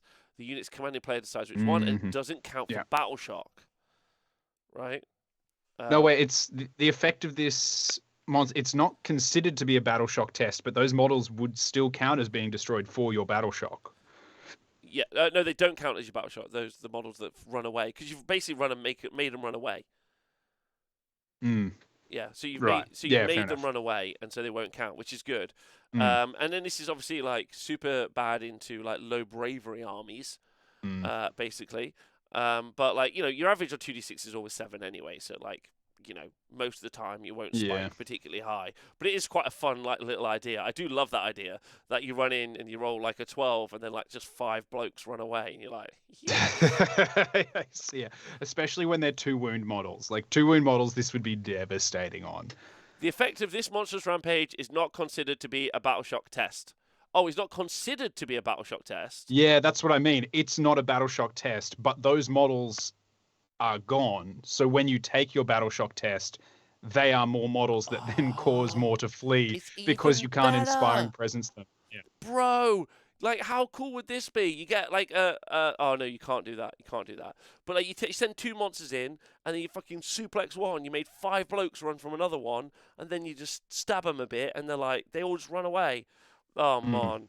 Oh mon. Oh mon. This is so great, mon. It's like you're like, oh, I don't. Yeah, you run in, you grapple one. Or you don't even need to do that. You run in, you colossal slam him, and then you scream at his mates. Everyone wins. It's pretty good. So it's good that they've got their own monstrous rampages, right? Like that's a fun little additional feature, which I guess isn't really added onto their war scroll. I guess I don't really know. Like, but they're fun. They're funny. Like, and watching people suplex people is gonna be really fun. It's gonna be very satisfying. Yeah, and then the first time, Dan, the first time. Then after that, I'll be like. You're like, yeah, just fucking do it. And I mean, the other thing as well is that with the suplex, with the colossal slam, what it might be useful for is taking models off of objectives, which just makes them even better at keeping other things off of objectives. The great thing will be when you have a Mega Gargant run in and do a suplex onto a Mega Gargant to suplex him off the objective. And then the other Mega Gargant suplexes that original Mega Gargant off the objective as well. So neither of them are on the objective. That's how this is going to work. I mean, I'm super in. Like, and by that I mean I never want to watch these people play Warhammer. Right, so then 35 wounds, the War Stomper, 4-up save, all basically the same. There are some things that have changed. For the War Stomper, I just need you to know specifically how many Titanic Boulder Clubs he gets. Or maybe it hasn't changed. I don't know. But basically, he can go up to 10 attacks, which are damage 2 with his Titanic Boulder Club. Right? And then he's got Jump Up and Down, which is 4 attacks that do D3 damage. And then he's got the Death Grip. So, same thing as always. Mortal wounds on the charge. Death Grip. Long Shanks. Can't get killed. Terror and Timber. But then his special rules are Almighty Jump. Add on to hit rolls for attacks made by this unit's jump up and down. If it has a wounds characteristic of 3 or less. So, cool. Yeah. He's got hurled body. After this unit makes a pile-in move, pick one enemy roller within 3 inches of it and roll a dice. Add the hurled body modifier on this unit's damage table to the roll, and it starts at +2. Right. If the roll is at least double the model's wounds characteristic, which is super sad because it should be equal to, or greater than, No, equal to or greater than, because then you could possibly roll an 8 and throw a shark at someone. He just picks it up and like lines it up like a javelin and throws a shark teeth first at the rest of the army. Right, like, I mean, it's still good. You can still like throw a 4 wound thing at someone, so like a slangor, because you'll see those all the time. And they're meta. Yeah, they're super meta. Like, but you can still pick someone up and yeet them, and that is actually genuinely a really fun rule. Like, I would kind of prefer if they just did away with his damage profile and his thing was just to pick up several different models and yeet them. And hoist them. Yeah. That would be much cooler, right? I would love that. No, I actually dig that. I love that concept of him grabbing someone, throwing them into another unit, and then that unit taking mortal wounds equal. Like, I love that as a gameplay mechanic. I really enjoy it. It's fun. And then you've got Titanic Boulder Club, which basically means that you get a certain amount of attacks for however many models within range. But again, God forbid you ever get too many attacks down, so it's capped at 10. No, you can't. It's only 3s to hit, 3s to wound damage too. Yeah. What the It's 20 damage. Like Titanic Boulder Club. How strong should we make the Titanic Boulder Club? About the same as a buffed Grot. The arguments are always like they did really, really well. Yeah, and that's a super fair point. Like in Age of Sigmar 3, FYI, not Age of Sigmar 2, which is last time we reviewed it, right? Because you just standard objectives and whatever. So you do. I was about to say, but they didn't do really well because their output was busted. They did really well because they were a survivable army that was designed around denying objectives. Well, people generally stacked the Gatebreaker, which was the fightiest one. Like, that's kind of the point of it. But like, I mean, ultimately, like, I just want them to yeet stuff more than anything else that I've ever seen in my life. Talking of yeeting stuff, the Kraken Eater. So 35 wounds on a 4-up save. He's got some attacks. Great, best one. Like it's damage 4 or something. Like the best one maybe. So then he's got Almighty Stomp, which is the same thing. Crushing Charge, same thing. Death Grip, same thing. Longshank, same thing. Sons of Behemat, same thing.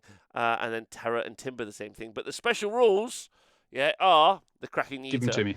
Is Give me the spice. Get off me land, which is in your hero phase. If any friendly units with this ability are on the battlefield and within 1 inch of an objective that you control, you can pick one of those units and say that it will kick an objective. If you do so, it's going to go 2d6. So don't worry, lads. You can still kick objectives for all the tactical fun of that. And then stuff them in me net. After this unit makes a piling move, pick up D3 enemy models within 3 inches and roll a dice for each. If the roll is at least double the wounds characteristic, you can put them in your net, which is like whatever. I mean, yeah, but it's pants. We all know it's pants, right? Like, we know that it's not stuff them in me net, it's stuff them in me pants. Yes. That's what it should be. That's where it goes. I agree with you, 100%. Yep. Just checking actually this Lord Celestin on Stardrake. If you do so, pick a number of animals within 3 inches of this unit equal to or less than the Cavernous Jaws value shown in the unit's damage table and roll a dice for each. If the roll is greater than that, the model's wound characteristic, it is slain. Right? So basically, I think the jaws of a Stardrake are bigger than a Kraken Eater's net. Well, the jaws of a Stardrake can hit a maximum of a wound of 3, and the Kraken Eater can do a maximum of 3. Just had a question from Dave the Doge in the chat. I know I did say, Twitch chat, if you wanted to ask me questions, you could, but he asked, why did we not get Sons of Behemat War Scrolls? Are they arriving later? Just remember it. I'll teach you a whole army right now. You got 30 wounds with a 4-up save. There you go. Good job. Done. Just go, yeah. You can write it down in 4 minutes. It's like a lot of people complaining that they've had another battletome so soon, and I'm like, no, they actually make sense. They should get one every 6 months because you only have to look at 4 units. You're like, oh yeah, this guy. There we go, done. Like, well, that was pretty straightforward. Like, yeah, it's great. Rob, I need the cards. I'm going to rescue the old cards. Yeah, just write it down. Right, okay. So Kraken Eater still kicks stuff, still puts stuff in his net. And then the Gatebreaker is the same thing again. But the Gatebreaker got less attacks, but higher damage. And then you got the same rules, apart from you got this new thing called Pulverizing Strike, which you can give up all your attacks, Dan, with your with your Crushing Flail, and you can do on a 4+. You can do 4d6 mortal wounds. So half the time it works every time. Half the time it works every time, and you give up all your attacks to do it, but it's 4d6 mortal wounds. Nah. So if they're like got a good armor save, although you do have Ren 3, so it's the same. Like, it's good. I don't think so. Not at 4. If it was 3+, different story. But you've got 5 turns in a game, so even if you're in combat every turn, the best you get this off on average is 2 to 3 times, and you give up all your attacks to do it. Attacks that hit on 3s, wound on 2s that you can get rerolls and buffs to. Yeah, like it's not enough reward for the risk. If it was 12 mortal wounds on a 4-up, different story. But it's just I don't think you'll ever see people do it. You will. You absolutely reckon? will see. Yeah, of course. Absolutely. Have you seen the people that play Gargants? Like... But are you giving up 6 attacks in exchange for 1? 6 attacks at damage 4 in exchange for 1. Are you gladly turning up to an event you paid money for to stand there for 5 turns? Are you out of your mind, Dan? They've already made some... gone... I'm not thinking about the type of people we're talking about. Like you need to really be conscious of like where we're at emotionally, right? Okay, and then so that's the pulverizing strike, and then we've got add 1 to damage characteristic of this unit's Fort Crusher Flail attacks that target enemy units that are in cover and garrisoning terrain. This is actually pretty exciting because that takes up to damage 5. Then if you do a flaming weapon, like if you gave this guy an arcane tomb, suggesting it survives the FAQ, which I highly doubt. Yeah, and maybe there's an artifact to make this guy a wizard. Yeah, and if there is, damage Swix. Yeah, come on. Yeah, right, and you can do this per Gatebreaker. Yeah, you could do this per Gatebreaker. Correct, MJ Pegasus. So you take 3, roll 3 4-ups. Yeah. Yeah, and do 12d6 mortal wounds. Come on. Yeah, fair. Yeah, okay, cool. He's full of rage, and we love that for him. So Sons of Behemat says, remember that you can the flail can lose attacks when you bracket, and the mortals remain the same. Yeah, it's true. Yeah. Something to think about. Nah. In addition, you can carry out the Smash to Rubble Monsters Rampage with this unit. Roll a dice for each enemy unit within 3 inches of that terrain feature, and on a 2-up, it suffers D3 mortal wounds. So you can smash stuff into rubble and stomp on people. So like, it's a lot of damage, right? You run in, you do mortal wounds, yeah, and then you do 46 mortal wounds, right? Which is obviously you max that out, no problem. And then you Monstrous Rampage, and then also do D3 mortal wounds. And then they can't take any battle shot tests, and then they run away and they die. Unless you have one of the million rules that make you immune to battle shock. No, you can't. No, you can't be immune to battle shock because really? terror.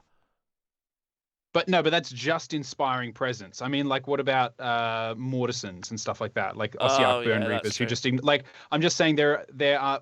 It's one of my biggest frustrations with the game as a whole is there are so many abilities that just ignore it, or reduce it, or do anything like that aren't inspiring presence. I actually wish that none of them existed, because then I think Battle Shock and Bravery would be a more key part of the game.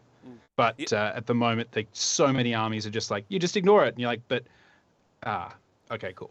Yeah, so good point being made in the chat. It's a solid profile for a unit that doesn't move off objectives. It's pretty much how they played previously. So same thing, stand on the objectives, people charge you, and you're like, guess what, I'm going to smash your face in, and then you either win or you lose. That's how it works.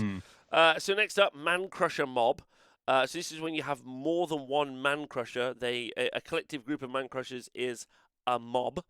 Okay, so you can have mob lads. These models were designed in 1943, interestingly.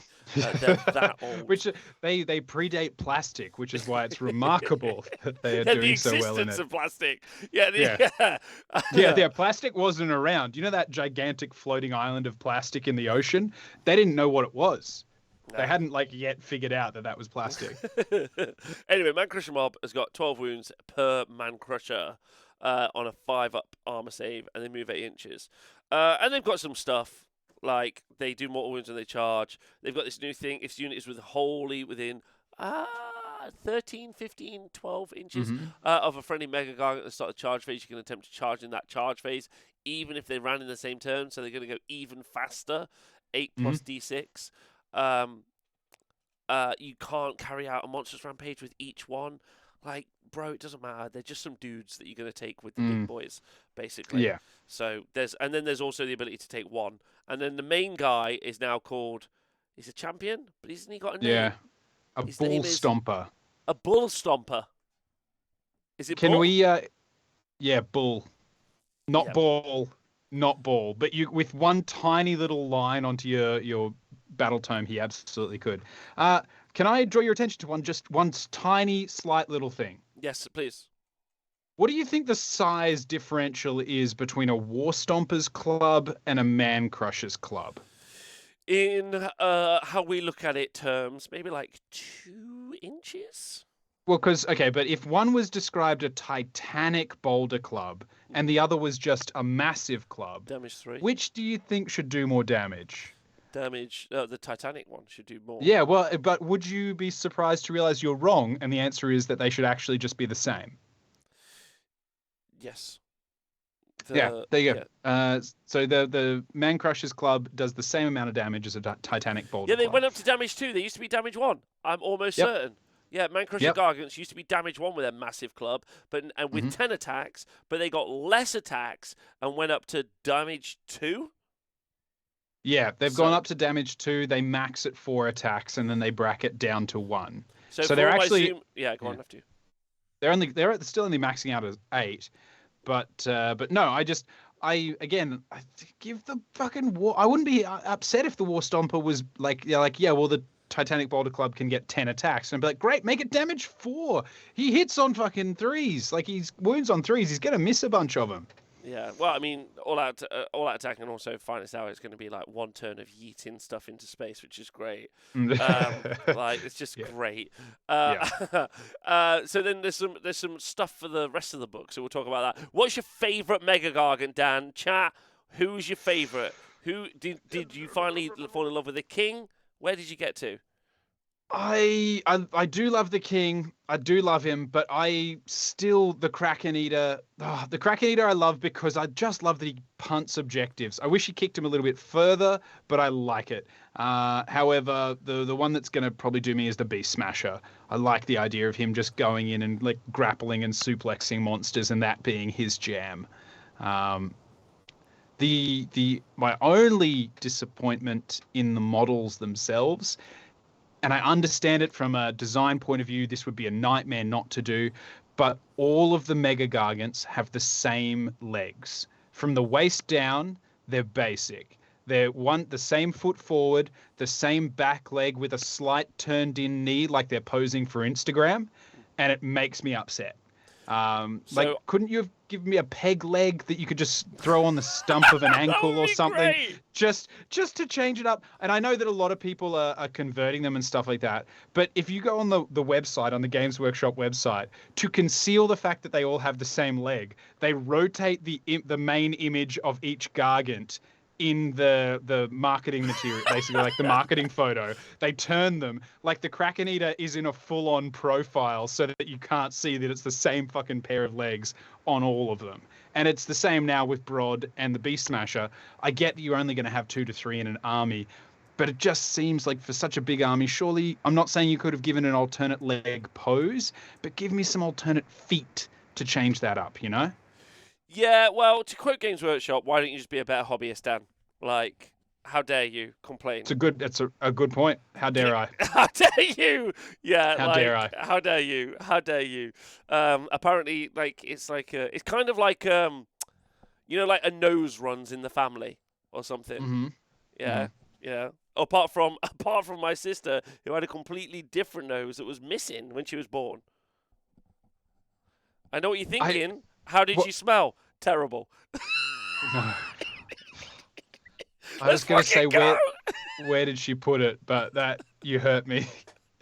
Yeah, yeah. In the chat, unsubscribed. Absolutely worth it. Absolutely worth it. Right. Great, okay. yeah. Right, so boo. So now, we've got command traits, right? Okay. So these are generic command traits, not locked. There are 4 or 5 or 6 or 3 tribes. I haven't done the research to tell you. V-Queen, thank you very much for resubscribing. Now, this is the type of content I'm here for. I'm glad. So 3 command traits, okay, that are generic ones, right? First one, monstrously tough. This general has a wounds characteristic of 40 instead of 35, okay? Which would be that... That puts them on par with King Broad, right? Like if you're taking someone who's not King Broad as your... Because if King Broad's in the army, he has to be... Oh, no, he's the general as well as whoever's the general. Right, sorry, yeah. Yeah. Right, so then he's got Furious Temper. Yeah, well, no, yeah, King Broad's a War Master, so he's a general in addition. He's both, yeah. Once per battle, which still hasn't had loads of clarity specifically. There's always a lot of there's a War Master. Is he my general? No, he's not my general, but he is a general. But he's got better range on his abilities. But when it an ability refers to the all it means is his command abilities are the same, are 18 inches. That's what it means. Yeah. Right. Not bring your action figures, thank you. Right, so Furious Temper. Once per battle, when this general is picked to fight, you can say that they are overcome with rage. And if you do so until the end of that phase, uh, when you use the hop up and down on the general's damage table. No, sorry, you can use the top Mm. row on the general's damage Mm. table regardless. So just throw that That's away. good. That's That's whatever. It's not bad, but I guess if you're needing to use that, things aren't going great for you already. It's once per battle, and it's nowhere near as Mm. good as if you're playing against Tree Lords, Dan. Oh my god, triggered. Right, and then you've got Rabble Rouser. Shout out to Simon, love you, you're great. Um, also, if your general is slain and he is not, you still get a CP. He is not, you still get a True. CP. Yes. Right, Rabble Rouser. Add 1 to the charge rolls for friendly Sons of Behemat units while they're wholly within 18 inches of this general, which you don't need to Mm. do because you're not charging Mm. anywhere because you're standing on the Yeah. big circles. Yeah. So monstrously tough sounds good.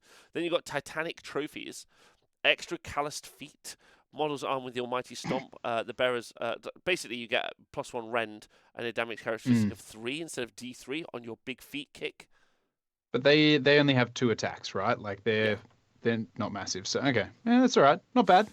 You got the glowy shield of protectiveness. When this unit is targeted by an attack, as a weapon used for the attack has a rend characteristic of -1. Change the rend characteristic of that attack to dash. Yeah. In addition, if the unmodified save roll for an attack made by a melee weapon that targets this bearer is 6, the attacking unit suffers 1 mortal wound.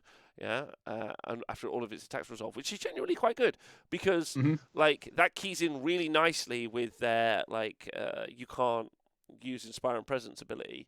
Yeah. Yeah. So like Yeah. you're taking you're going with a bunch of witch elves, you take a bunch of mortal wounds because you do so many stuff, Mm. and then if it's still alive, then you're probably some of you are gonna run away, which is And quite even good. if things rend off all of your save, you're still going to roll your dice to pick out those 6s. Exactly right. Like so, and it stacks really nicely with Finest Hour, Mm. Mystic Shield, All Out Defense. Yeah. So you can be Mhm. on +1 save, ignoring Rend 3. Yes, Yeah. correct. I also love that they've given it a very Gargant name, calling it the glowy shield of protection. Just like someone would have seen it and been like, it's glowy. And then like slapped it on their chest and been like, you know what? I don't get cut as much when I wear this. It's great. Yeah, it is great. It is great. Then you've got Scavenger Walker, Scavenger something. Once per battle, Scavenger Wake. yeah, sure. I don't know. Once per battle at the start of the combat phase, you can pick one enemy within 3 inches of bearer and roll a number of dice equal to the number of models in that unit to a maximum of 10. For each 4+, the enemy suffers a mortal wound. Throw that one in the sea. All right, Amberstone Totem. The bearer can attempt to charge even if they ran in the same turn. Into the sea. Yeah, probably. No, all right, because so when do you need that? Like, tell me about when, because the only time you need to make sure you charge is turn 1. If you don't go first, your opponent gets on the objectives and you need to charge them, but you move 10 and then you charge them and you get in. yeah, Like, it's I agree with you. That one, the Amberstone Totem was pretty bad, but as Greg is saying in the chat, the Scavenger, whatever we can't read, is possibly the worst thing we've read so far. But some of the others, the +5 wounds for 40 wounds is fantastic. That's hot stuff. Yep. Obviously, the extra callous feet is very funny because you could be like, as Ronan said, DD Martin said in the chat, these feet were handed down from my family for generations. this position and this particular Instagram back knee bent pose. Yeah. Yeah, okay, cool. But I reckon you're going to see monstrously tough and glowy shield on everyone. So far, but now if you go into different tribes, so listen, if you go take a tribe, yeah, takers, then you've got to have a Kraken Eater as your general. Mm-hmm. Yeah. Thank you to MJ Pegasus who's off. He says, I'm off to think about how I can stand on objectives in slightly different ways. Yeah, I agree. That's the trick. That's what you want to do. Do you know what I think I hate most about the standard objectives thing, Dan? It's really that's all we actually do in the game, but we do lots of other stuff to pretend like that's all what we're secretly not doing. But this just really brings it to the forefront of being like, that's all you really do. What do you do? Yeah, and you're like, just don't out me. I don't want to be outed. Please don't cancel me. Leave it alone. Right, okay. Take a tribe. So this is your Kraken Eater for your kicking objectives, right? So you've got a battle trait. For the purpose of contesting objectives, each Man Crusher counts as 15, and add 5 to the Kraken Eaters that are contesting objectives. So they're going to count as 30 or 25. 25 to start the game. So they're going to count as more. Yeah. Yeah.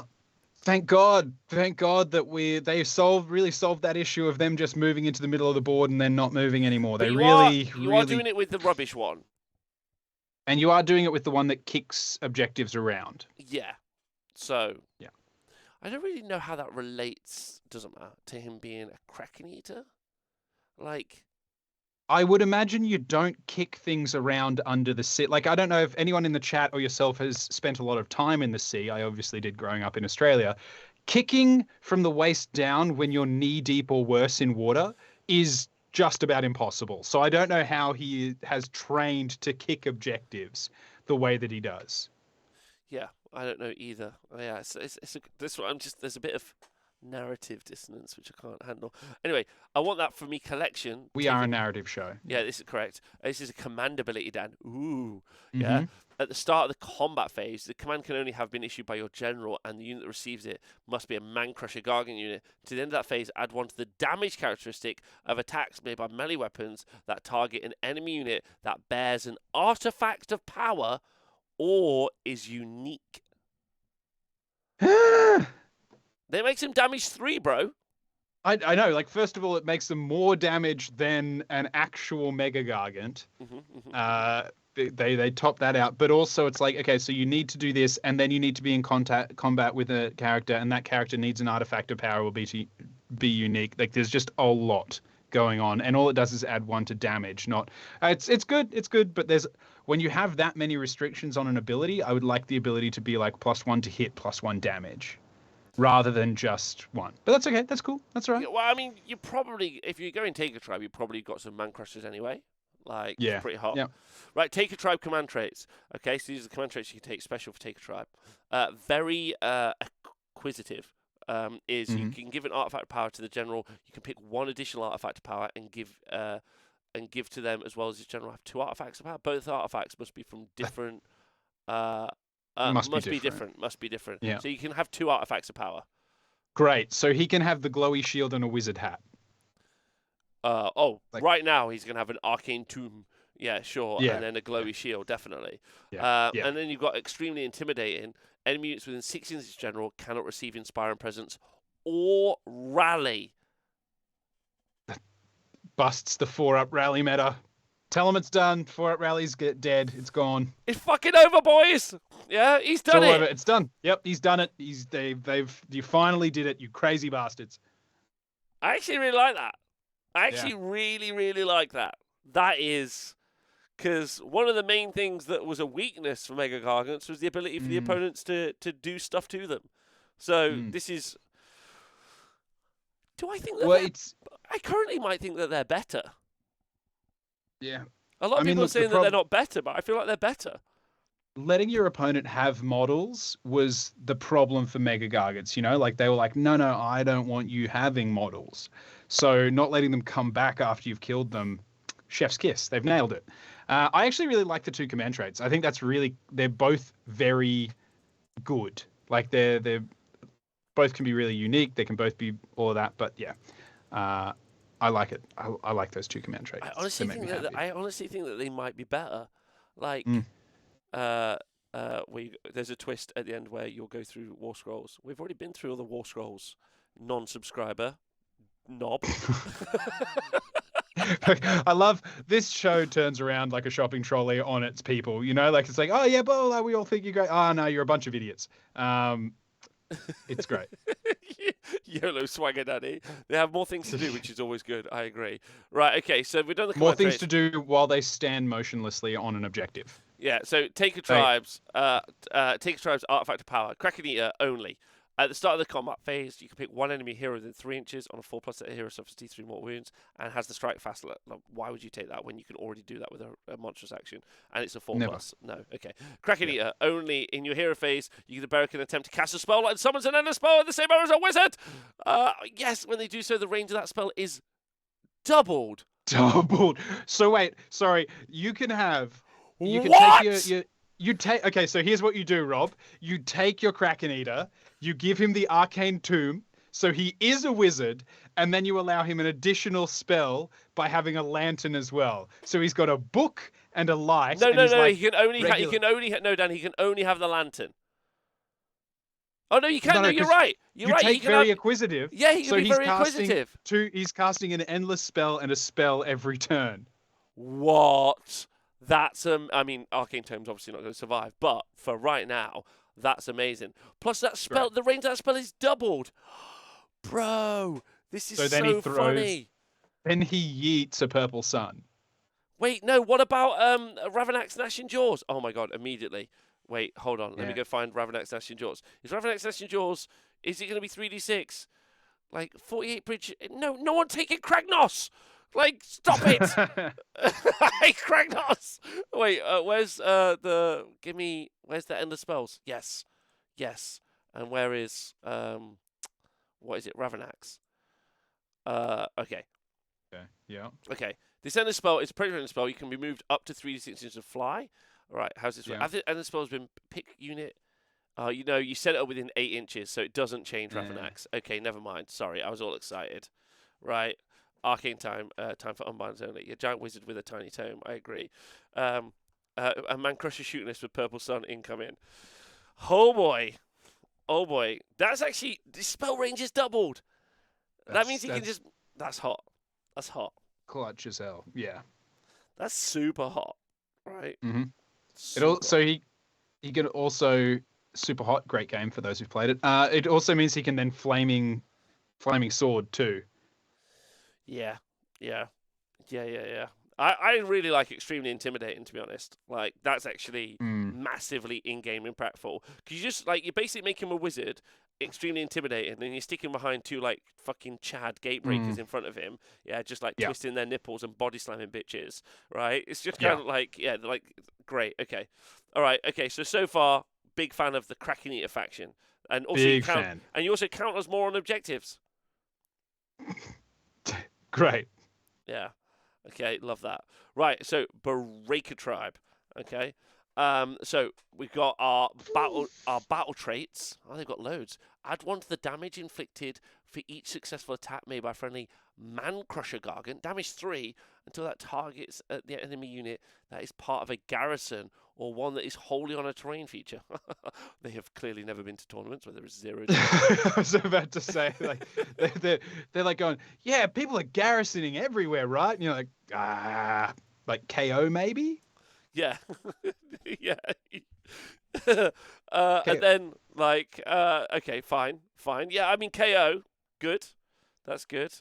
And then whoever is in the Ziggurat or the Shrine Luminor.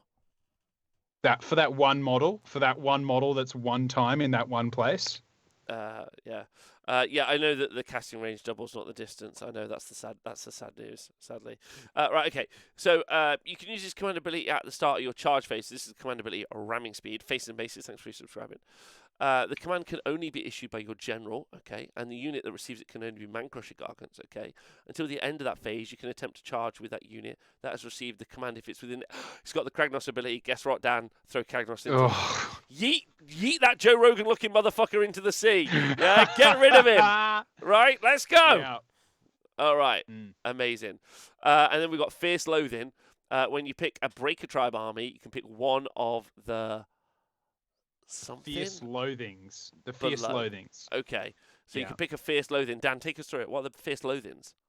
It applies to Gatebreakers and Man Crusher units. So Bossy Boots and Clever Clogs. I like that monsters that big are aware of what a clog is. Add 1 to hit rolls for attacks made by this unit that target enemy heroes or wizards. Idiots with Flags, great name. Add 1 to hit rolls for attacks made by the unit that target an enemy totem or a unit with any command models. Yeah. And Wannabes, add 1 to hit rolls for attacks by this unit that target an enemy war machine or monster. Okay, that's okay. Yeah, we saw these before. It's quite good because the whole army gets +1 to hit. It's like generally pretty nice. Like, also yeah, go on. And honestly, like, you go Bossy Boots and Clever Clogs, so you're like, great, all of the heroes and wizards, that's having +1 to hit against the things that are probably the biggest risk to you. Or if your biggest problem is hordes, which I don't think they would be with a Gatebreaker army, but still, War Stomper would be the one. So yeah, but Idiots with Flags being like totems, or like how many units have a command model? Like, a command model is a champion. You know, like easy, like done. They've got a champion, great. Yeah, It's we pretty saw good. it. We saw this quite a bit. It's quite good actually. Mm. Right, Yeah. Breaker Tribe command traits. You can pick a second fierce loathing that applies only to your general. Interesting. Yeah. Sees red in this command phase if the general is within 3 inches of a defensible terrain feature or an enemy unit that is wholly with. How many defensible terrain features are they playing with in their place? Mm. Right. Yeah. Uses top row on the general's damage table regardless of how many wounds they suffered. That's quite good. And then a Breaker Tribe artifacts, Gatebreaker only. If the unmodified hit roll for an attack made by the bearer's Fort Crusher Flail is a 6, the attack suffers D3 mortal wounds to the target in addition. Oh shit. That's great. No, just make it 3. Just make it 3. Why does he have to be like, it's like I nailed you with a 6 and then potentially I do 1 additional mortal wound? It's that big. Let it be 3. Let him just unzip his pants and flop out death onto my army. Don't be like, excuse me, sir, can I have your permission to perhaps roll some dice to maybe hurt you with a model that is 18 times the size? Yeah. I hate mortals on 6s to hit, says DD Martin. I don't mind it, whatever. Like, I'm not taking it as an artifact. And then King Slaughter Cowl. Gatebreaker only add 1 to the wound rolls for attacks made by their bearer that targets an enemy hero. They're so situational, so many of these artifacts, right? They're like they're just situational. Like, ultimately, what is the best thing that you can get for a Mega Gargant army? Is the ability to have +1 save. Right, because you've got so like either ward saves or +1 save. Like if you were being actually sensible and smart about it, like what you really want to do is key into their main strength, which is standing somewhere. So like you just want a Mystic Shield on a unit, so that means you need a Wizard, yeah, and then you need a ward save. So far, the other one's got it for me. Yeah, that's what it's got. Smash the Tribe. That's next. So okay? this is a new one, right? This is the Beast Runners. Yeah. Is it? Yeah. Is this the Beast guys? It is Beast guys. Yeah. Okay, so Bone Crushing Strikes. When a friendly Man Crusher unit fights or is within 3 inches of an enemy monster, you can say that they will unleash a Bone Crunching Strike. And if you do so at the end of the phase, the attack characteristic of that unit's massive club is 1 and cannot be modified. The damage characteristic is 46. Oh, wait, you got 1 attack. It's 46, and all attacks made by that massive club must target the monster. Wait, hold on. That's for Man Crushers. So you basically get the Beast Smasher ability on your Man Crushers. Yeah, but it's okay. So you do that on a Man Crusher Gargant. So they all get a 4d6 attack against a monster. Yeah, which honestly, in that instance, I'd be leaning towards it. That's not bad. Okay, that's quite fun. That's quite a fun one. Like, you should just build. If Gargants become as popular as they were, which at one point they were 10% of the meta, then obviously you're going to want to build anti-Gargant lists. Oh my god, I'm seeing it now, Dan. There'll be more Gargants because the best way to beat Gargants will be with Gargants, right? That's a big brain thought right there. You're like, because they're the best. Inside, they're the best. You've got to be in. Right, and then if you take Broad, because you can't sumo Broad, this is so clever. Okay, all right. I've changed it. There's no one who listened at the beginning that was like, I hate this guy, he's way too negative. But I want you all to know that I'm super in now. Yeah, this is going to be sumo suplex meta incoming. Because you're just going to have anti-Gargant lists. That's pretty fun. You basically, like, I would like to see, like, all of the Gargants in, like, luchador masks or, like, every single one of them cut, like, up in a big, like, lovely little costume. But yeah, I actually quite like that. I really like that it makes your Man Crushers, you're really worried about letting it, say, a unit of 3 get into a monster. That's kind of really rough. As Owen says in the chat, I've also always been anti-Gargant. I need you to know that, right? Yeah. Like maybe when they first came out, you thought they were trash. When they were good, you were like, "This is not a fun way to play the game." And now you've never been for them. Yeah, I'm gonna do the other thing. I'm gonna go full circle and become a Gargant player, but only to defeat other Gargants. That's all I will do. Like it will just be. Jog PLC in the chat is. Gargant players are kind of like an organization in America where the only way to beat a bad Gargant is to have a good guy with a Gargant.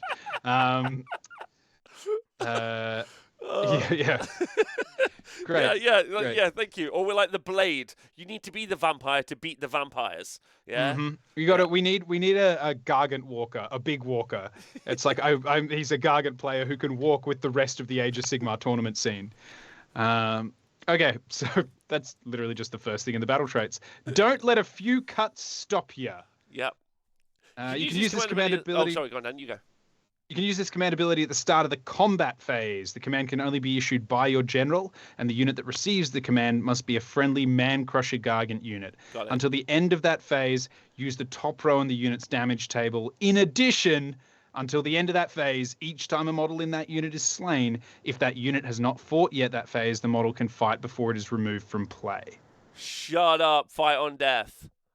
Fight on death for Man-Crushers. There's a big push for Man-Crushers in your tribes.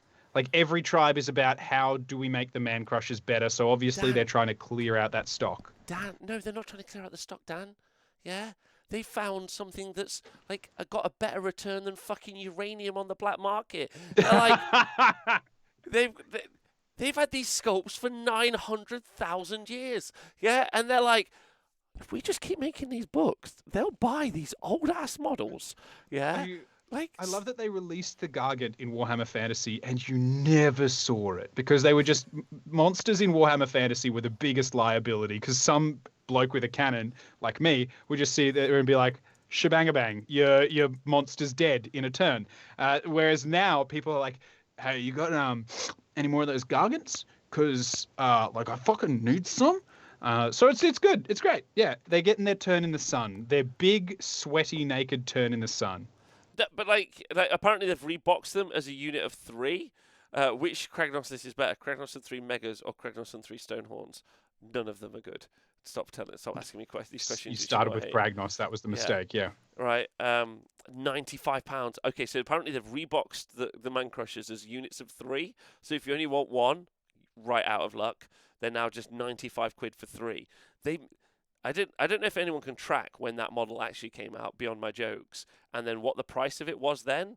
But I would say that the Man Crushers have become significantly expensive compared to they are this is the Skaven units worth of funding stuff out.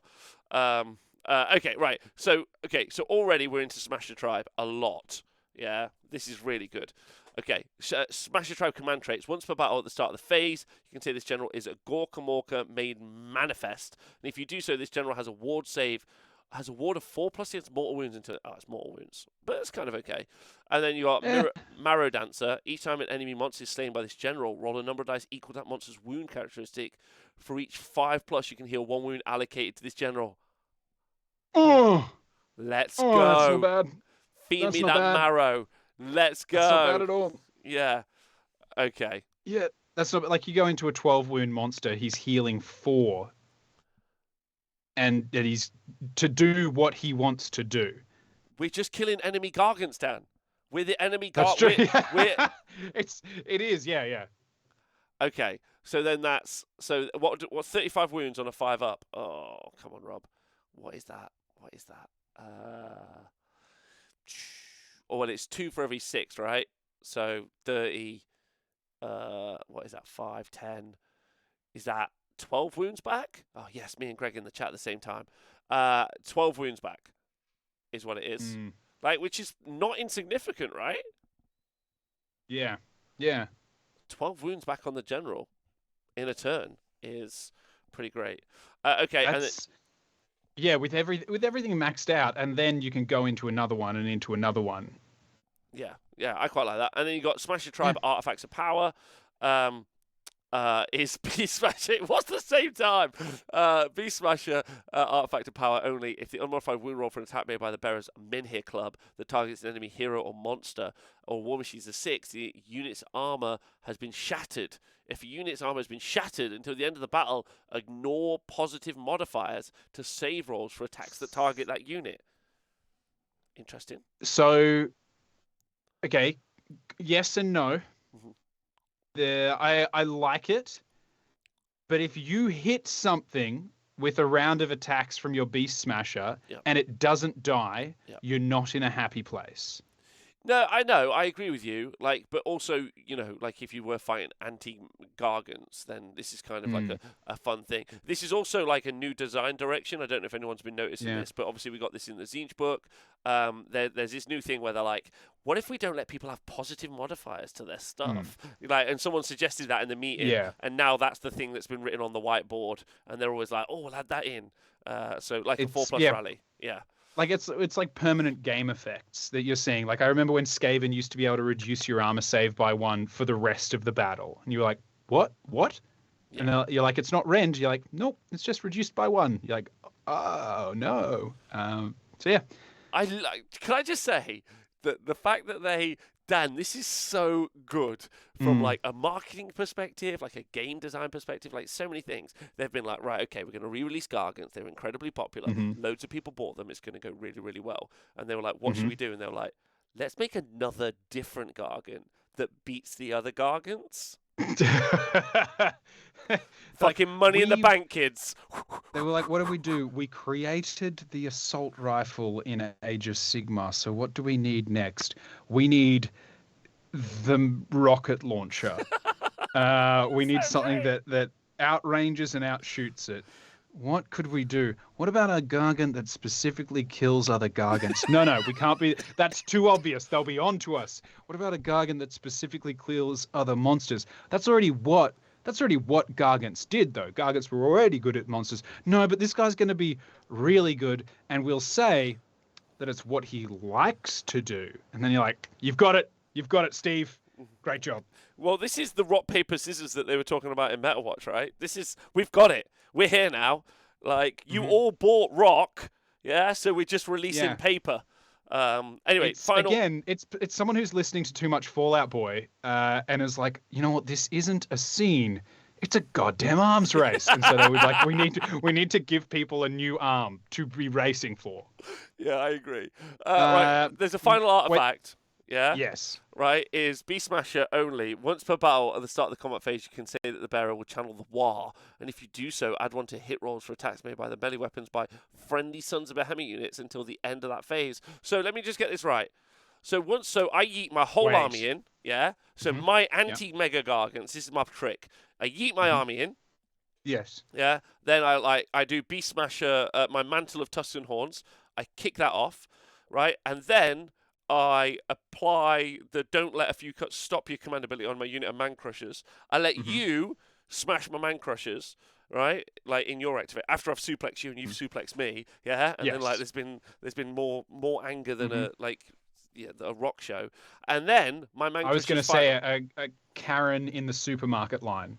Yeah, exactly, right? Just so Yeah. much anger, right? And then that means that I get to do the bone crushing strikes so that then they Hmm. fight, and then I smash you with my marrow drinker and I suck up all your tasty marrow.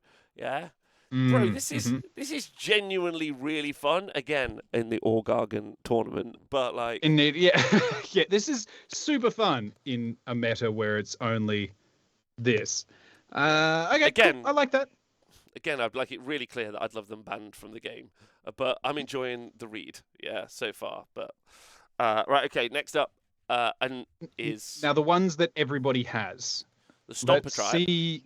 Well, no, but everybody has. Uh, Everyone has what are they Gatebreakers. called?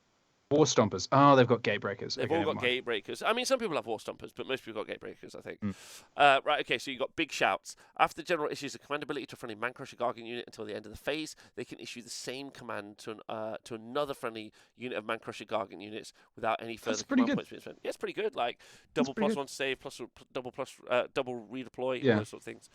So you grab I love that. I love that. Also, it's just him being really supportive as well. He's been like, "You boys got this. I believe in you." And they're like, "Yes, boss." And then another group's like, "Oh, what about us?" And they're like, "No, you too. You guys are also great." you're It's you're just also pretty he's good. Not quite as good, he's a but I hype, don't like you. Yeah. he's a hype man. That's what he's doing. He's sitting there being like just playing some Darude Sandstorm, being like, "Feel the rhythm, guys. We got this. It's gonna be great." It's good. Big shouts, big shouts. That's what Yeah. it is. Big shouts. T-poses. Big shouts. Yeah, grab those rocks and chuck them. You can use the command ability at the start of your shooting phase.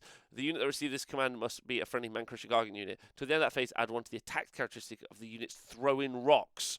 Yeah. Jesus. And then which we'll go back and look at in a second, and then add one to the damage inflicted. What is that? What is it? Getting stuck in, Dan? Getting stuck in. Add 1 to the damage inflicted by each successful attack made by a friendly Man-Crusher Gargant unit. If it targets an enemy that has 10 to 19 models.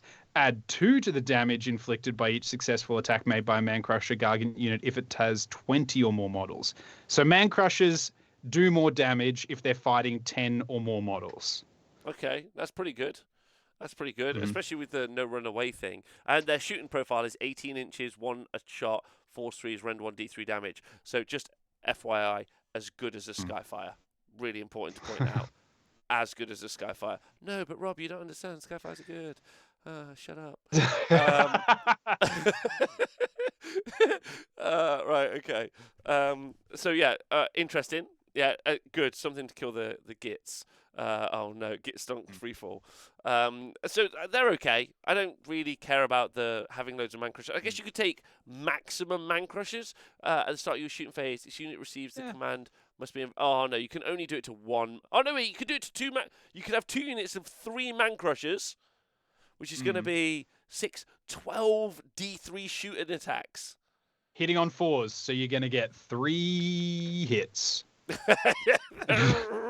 hits. Yep. Yeah. But again, really good for an army that just wants to stand on an objective. And if it's like your opponent's standing there and you're like, oh, I want to charge you because gameplay, it's more satisfying if I charge you and smash you up with a club. But my job is to be here. My job is to be here and to hit stuff. So I'm going to stand here and throw rocks at you. Yeah, I agree. Okay, right. Stomper Tribe. Command traits. What's this in the chat? 1 Stomper, 10 Man Crushers. This is a free press. When did you ever think that? 10 Man Crushers, 20 rocks. 4d3, 40 times plus 20 d3? What? 10 Man Crushers and 20 rocks. That can't be right. You can have a maximum of 3, right? So that's 3. 6. 12. A mob is 3, and it doesn't need to be.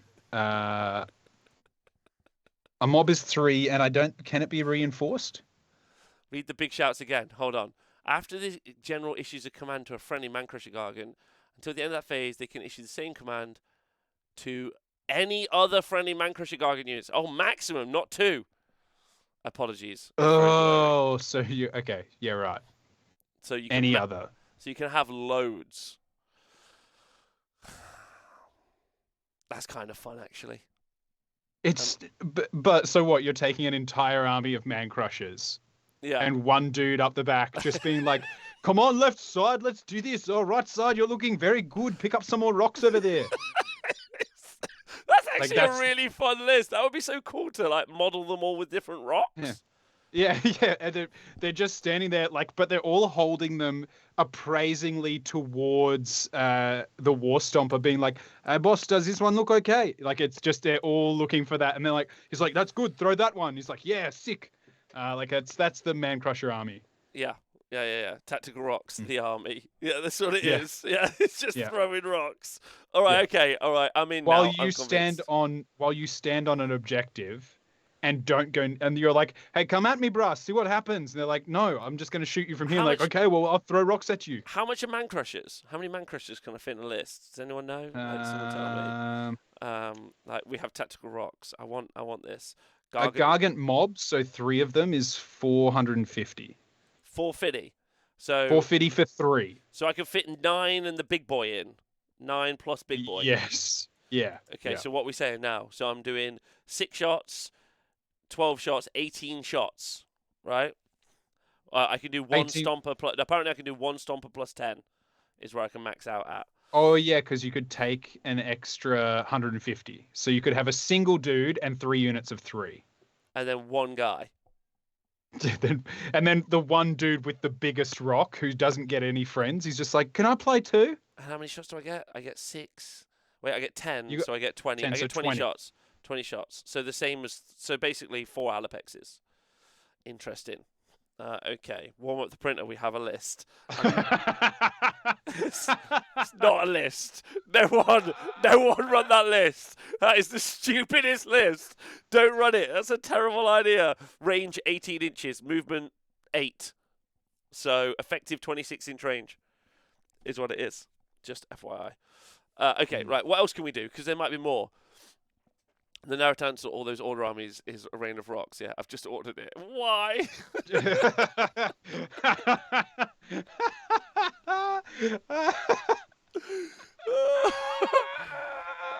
Anyway, Stomper Tribe command traits. You can use this general's hurled body ability. You can reroll both dice rolls, whatever.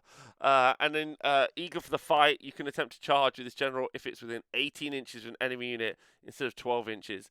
In addition, you can roll 3d6. Oh my god. Pragnus, yeah. I don't want to say that they're pretty lazy at the minute, but boys, like, yeah, they're like. Yeah. I think there's kind of like a strength in this, though, right? They're like, if we don't write too many rules, then we can't make one that's a mistake. So this is good. Stomper Tribe, Artifacts of Power. In your hero phase, you can heal 1 wound allocated to the bearer. In addition, while the bearer has 25 or more wounds allocated to it, they have a ward save of 5+. So, and that's an artifact, and I could take the generic command trait, so I have 40 wounds. So so I've basically got a 5-up ward save on 15 wounds. That's pretty good. That's pretty good. Yeah. That's actually, I mean, look, that's what you want. We were saying the thing that you want is survivability and yeah. Hold on. YOLO Swaggy Dada, or whatever his name is in the chat, has said that there is no limit on the amount of times I can do a big shout into a unit. My god. After your general issues a command to a friendly Man-Crusher Gargant, okay, that's the requirement. I issue a command. Until the end of that phase, they can issue the same command to any other friendly Man-Crusher Gargant units without any further command points being spent. No, it does say other. So once you're like... Yeah. And you can't issue the same trait, the same command ability twice in the same turn. Well, you can't receive... A unit can't receive a command ability more than once. Yeah, true. Rally! Yes! Oh, yes! Owen's cracked it! Get your 3 guys down and do 3 rallies. Rally. Vince also points out a great idea in the chat. You can redeploy every single Man-Crusher running around. So here's the thing. Instead of taking units of 3, you take them all as singles, right? So they're all ones. They look pretty And then you redeploy, and you do... Have you seen, like, the drone light shows that they do where everyone, like, goes, like... And they're all moving around? Yeah. You basically have a 10-strong Man-Crusher Gargant cheerleader formation, and you just... fucking burn out the clock and ruin your opponent's life by redeploying everyone individually and moving them into different formations. Like writing words to your opponent with Man-Crushers. I'm in. But also, I'm not in because I hate this entire army. Right, okay, next. Stomper command traits. Oh, we've done that one. War Stomper. Artifacts. Friendly Sons of Behemat units within 12 inches of the bearer have a bravery characteristic of 10. Fucking who cares? Right, okay. All right, good. Okay, so what's your favourite? Those are all the sub-factions. Chat. And Dan, what are your favourites? Ooh, probably. Oh, it's a toughie. But I think the Smasher Tribe. I think I like the good guy with a gun.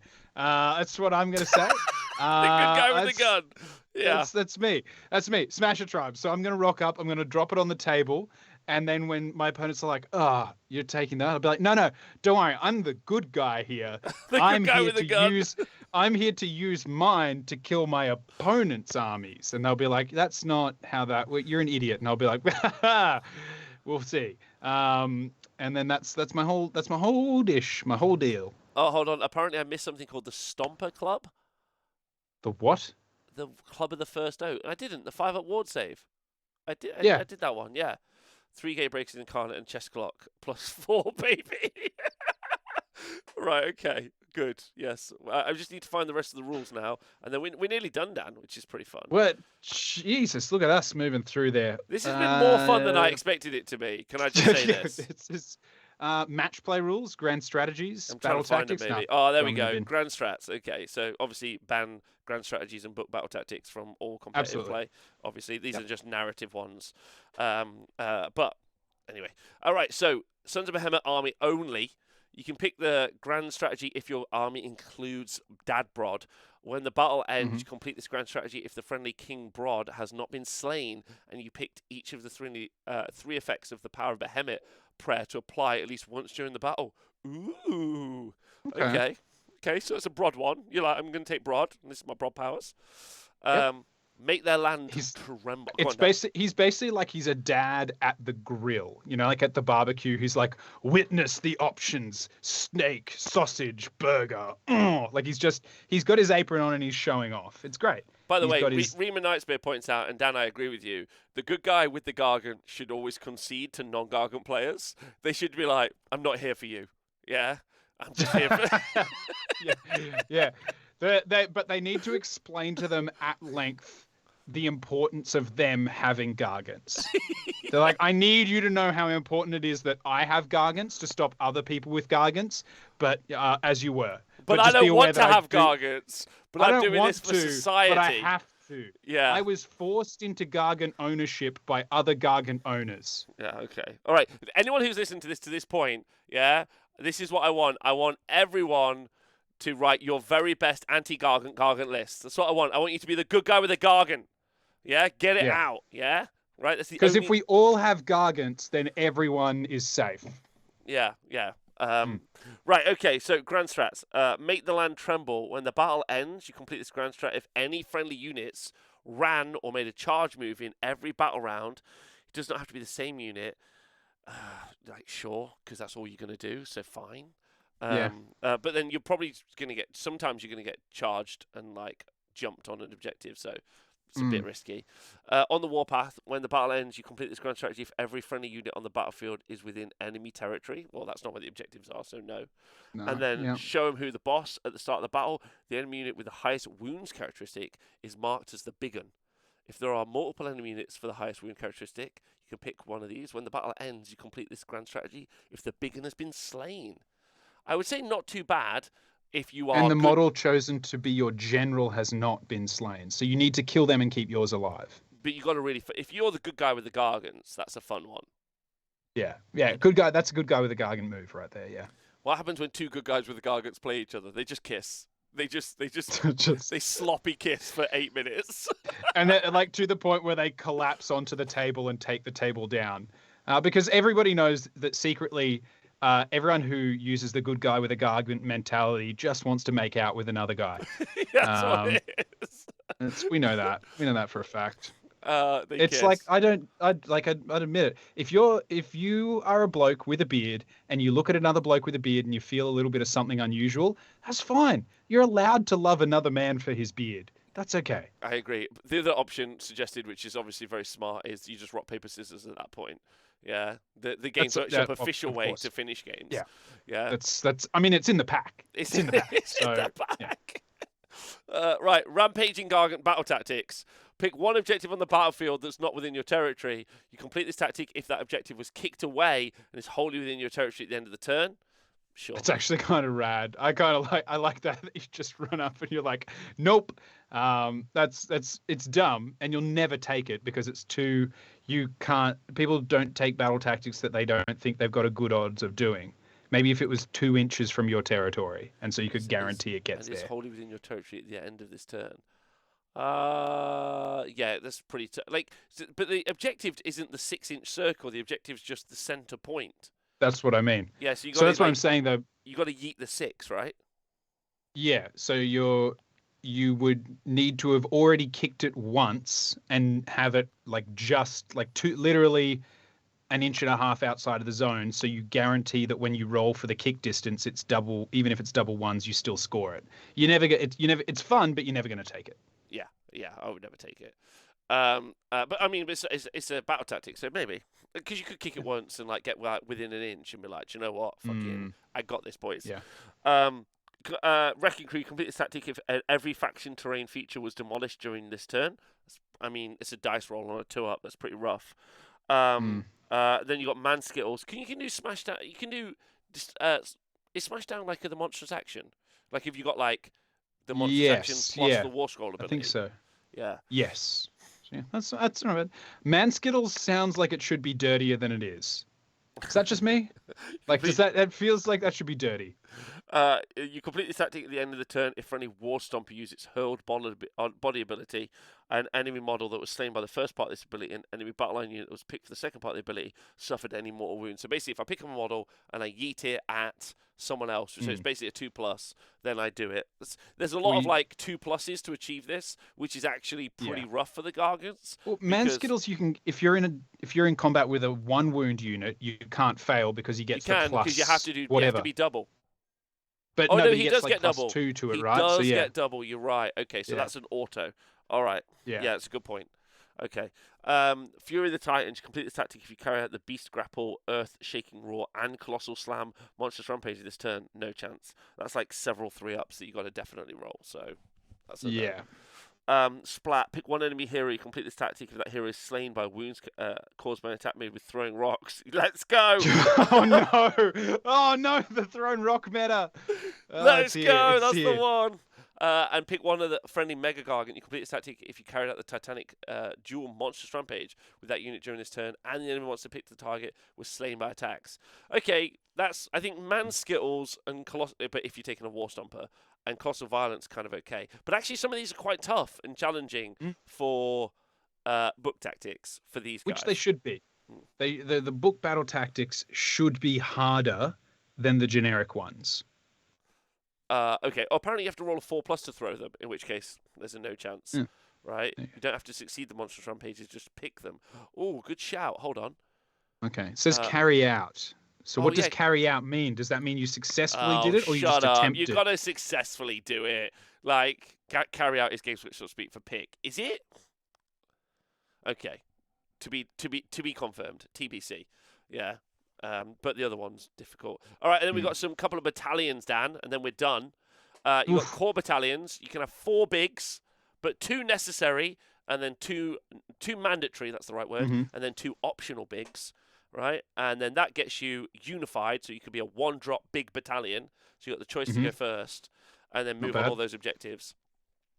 Or you could do double bosses of the Stomp, which I've seen a lot of people do, where one of them...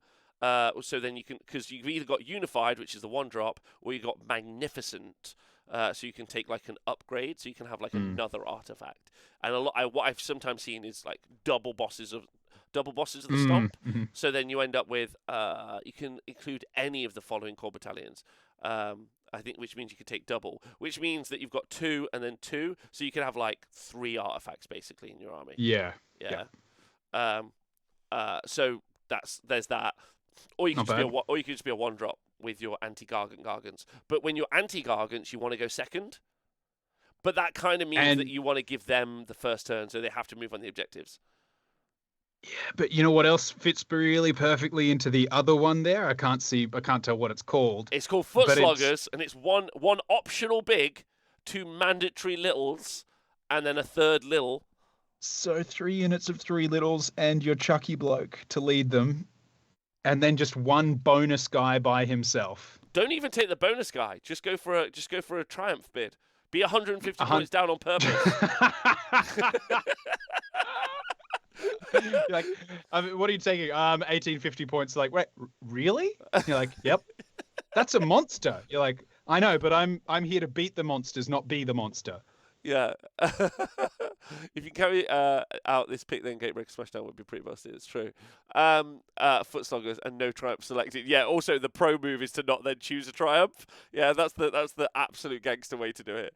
Right. Overall, okay. So that's the whole thing. Overall, number 1, good guy Gargant with a Gargant is my favorite thing. Like, good guy with a Gargant absolutely is the preem moment there. Good guy with a Gargant, and then if you meet another good guy with a Gargant, which means you're taking Beast Smashers, then rock, paper, scissors for the win, go to the bar. Other than that... and kiss. And then kiss, yeah. Sumo slams, hilarious. Loads of other stuff, great stuff. I absolutely hate that they've brought this army back out. Like, that's where I'm at. So, like, had a great time. There's a few armies that have been a long time without a book. So it's surprising that Lumineth have had as many as they have, and these guys have had as many as they have without seeing some other stuff. Yeah. I mean, it makes sense, because you only have to write, like as I can count the amount of new war scrolls on one broken hand. So it's all right. Yeah. Now, the true... Thank you to Owen. Now, the true answer to be a good guy with a Gargant, is to be a Skarbrand player. Yeah? And that is how you be a good guy with a demon. Because the Skarbrand build, Dan, and I know what you're asking yourself, what's in it? It's just the guy that makes your pile in 6 inches and then whatever fucking other rubbish you find. Yeah? Maybe a Bloodsecrator and some Wrathmongers, right? So you give +3 attacks to Skarbrand. And then you just don't do anything else. Khorne players have never been the most creative, so that makes sense. Oh, wow. True, but true. Like, so, like, it's actually interesting. Be good guy with a Gargant, but then you end up being one of the additional Gargant players, or be a Skarbrand player. Ladies and gentlemen, Skarbrand's time to shine. This is where we're at. It's be Skarbrand. Yeah. It's pretty exciting. But anyway, sorry, Dan. What were you saying before this? I actually have played against Skarbrand a couple of times in tournaments, and both times he's absolutely pushed my poo in, and I was very excited for it to happen. Like one time I was playing ogres, more tribes, and I went into him with a bunch of stuff. He only had 3 wounds left. I fluffed everything, and then he just took a Stonehorn and twisted its head off from full wounds, just completely removed that. And I was like, oh dear. And then with his other attacks, he twisted my other Stonehorn's head off. And I was like, oh no. I know what you're thinking. 2 Stonehorns. Yep, 2 Stonehorns went in and he had 3 wounds left. They each did 1 mortal wound on the charge in. And that was all I achieved. So he was at his top level and then he just ruined me. But loved it. Great. I'd much rather get my dick kicked by Skarbrand than by Man Crushers or Mega Gargants. It's actually a truly exciting time. That's all I can say. Like ultimately, they added a lot of like what sounds pretty fun stuff in the book, mainly because we made it sound fun. But like they added some fun stuff in there with like sumo suplexes and some other things. I don't really think it overly changes how the army plays, although I do like the idea of like fucking rock throwing gun line, like just a bunch of hobbits throwing pebbles. Stowaway, this is ours. Just like throwing rocks at you, like, nah, you fuck off. Nah, you fuck off. Nah, you fuck off. Just from across like a 9-inch distance. Yeah, like this is pretty fun. This stream has been a whirlwind. I know. We started out hating them. In the middle, we were really into it. Then we were really into it because we were anti-Gargant. And then we were Gargants with, and now we're Skarbrand players, which is, imagine if James had been here, he'd have been furious. Thank God he wasn't. He would have tanked it, and we wouldn't have had the adventure that we've been on. He would have Boromired this shit, so it's probably good that he wasn't here. Well, it's been a pleasure, Dan, hanging out with you. Thank you. Love you, beautiful man. Thank you. Twitch chat, it's been a delight. I'll have you know. Obviously, this has not been an in-depth review of any sort, but I hope it's been fun and entertaining, and I've had a lovely time hanging out with the Twitch chat and all of you. And all I can say is, if you kill Mega Gargants, which is always ethically right to do, take photos and send them to me. Like, just inundate me with slaying, and shout out, this one's for Rob, and then take them off the board. And then slap their model off the table. Yeah. Be like, I'll buy you a new one. Slap. My love to everyone in the chat. If you've been listening to this podcast, stay hydrated, stay healthy, stay well. If you haven't listened to this as a YouTube video, then obviously like and subscribe and other stuff.